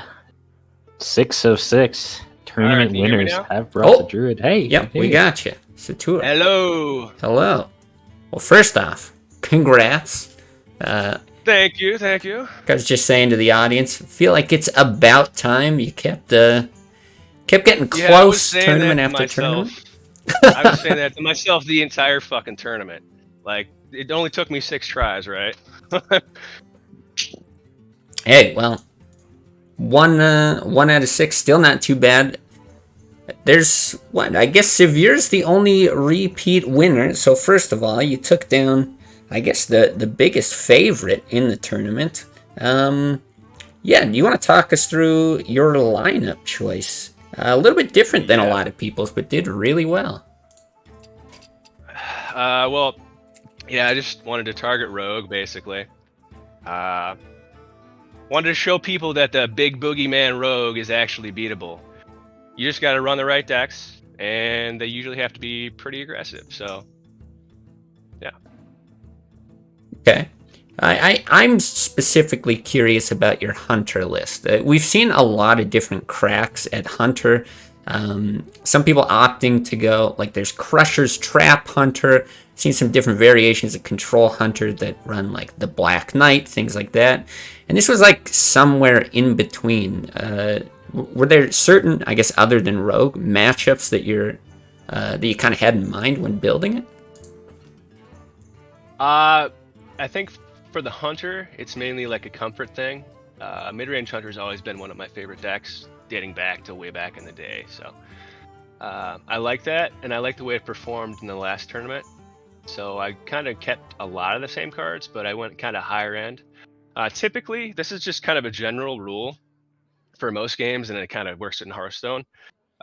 Typically, Europeans play a more conservative style that has like a, I don't know, more grindy or more, I don't know, less aggro than American kind of style. So I opted to go with more high end stuff like Rag this time to maybe be able to compete with them in the later game. And yeah, put Harrison in there too. Yeah, I don't know if you have any more specific questions about the deck as far as inclusions go. But. No, I think that that kind of answers it. Derp, any questions from you? Hey, I'm thinking. I don't know. I'm really excited that you won with the Aggro Paladin. I think that's I haven't really been talking about it, but I've been theory crafting potential lineups, to counter Severe's list, which I think is kind of the best 4 classes to be bringing to a tournament setting. And I think Aggro Paladin was one of the decks that I thought was good into most of the decks from those 4 classes. So I'm excited to see it get a win. It did really well in this tournament, actually. A few different people got wins on it. Yeah, I mean, I guess the thought behind the Paladin deck is I was going to take some face deck or some super aggro deck, and I was kind of deciding between either the aggro Paladin, face Shaman, or face Warrior. And just given my experience going against Rogue with each of those 3 decks, I generally have the best luck with the aggro Paladin against that. So I chose that because of it. Makes sense. Well, I ask this for everybody, but I'd like to hear from you. Now you win this tournament. You've made it far a number of times. Your name keeps popping up. You've obviously now got a legion of fans following in your wake. What do you have to say to your new big fan I'm just happy base? people are watching Classic.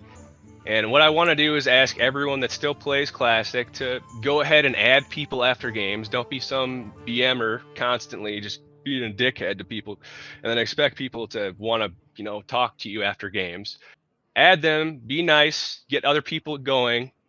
Let's keep the community rolling, okay? Get people playing, get new ideas going, and we can have future tournaments that are more and more exciting, okay? So thank you, everyone. All I have to say, really. I like it. No, good words. And yeah, I completely agree. I mean, I would love to keep doing more of this stuff. I think there's a lot of excitement from the people that do participate. And yeah, I mean, especially if we get into other formats, other ideas, I'm sure everyone's going to be down for that kind of stuff. So, all right. Unless anybody's got anything else, that's all I have. Final congrats, Satur. Very well done. And yeah, I mean, I think just worth mentioning, like really, really well played. I don't think there were any like really obvious mistakes or anything like that. Felt really smooth throughout. So yeah, well done. If you want me to walk through that quick, basically the main mistake I was thinking about, it was in the semifinals, I think. I could have played my buzzard out against that shaman, but he would have killed my buzzard, and he still would have been at 3 health, and I still would have had a Leroy, and he still would have rolled the taunt totem, so it probably wouldn't have made a difference. But I was just thinking about that mistake the entire rest of the set I had against him. Oh, okay. Well, at least it didn't cost you the set, so. Yep. All right. Well, yeah. Again, congrats. Very well done. And yeah, hopefully see you in the next one, whether it's NA or EU. Thank you, and I hope to get as lucky as I did this time, because some of the guys in the early rounds, they're a lot in their tournament like mine. So I seriously lucked out there. Like I thought I was gonna get knocked out first round, but yeah, I'm done talking. Thank you. Yep. Yeah. No problem. Okay. Well, that's it for the interview. I think I'll wrap it up here for like the VOD. This is where we'll cut it off. Appreciate everybody. Yeah, watched, participated. Has any ideas for stuff going forward? I actually, like I said, really like what Satur said there. Keep the community going, keep people watching. Yeah, let's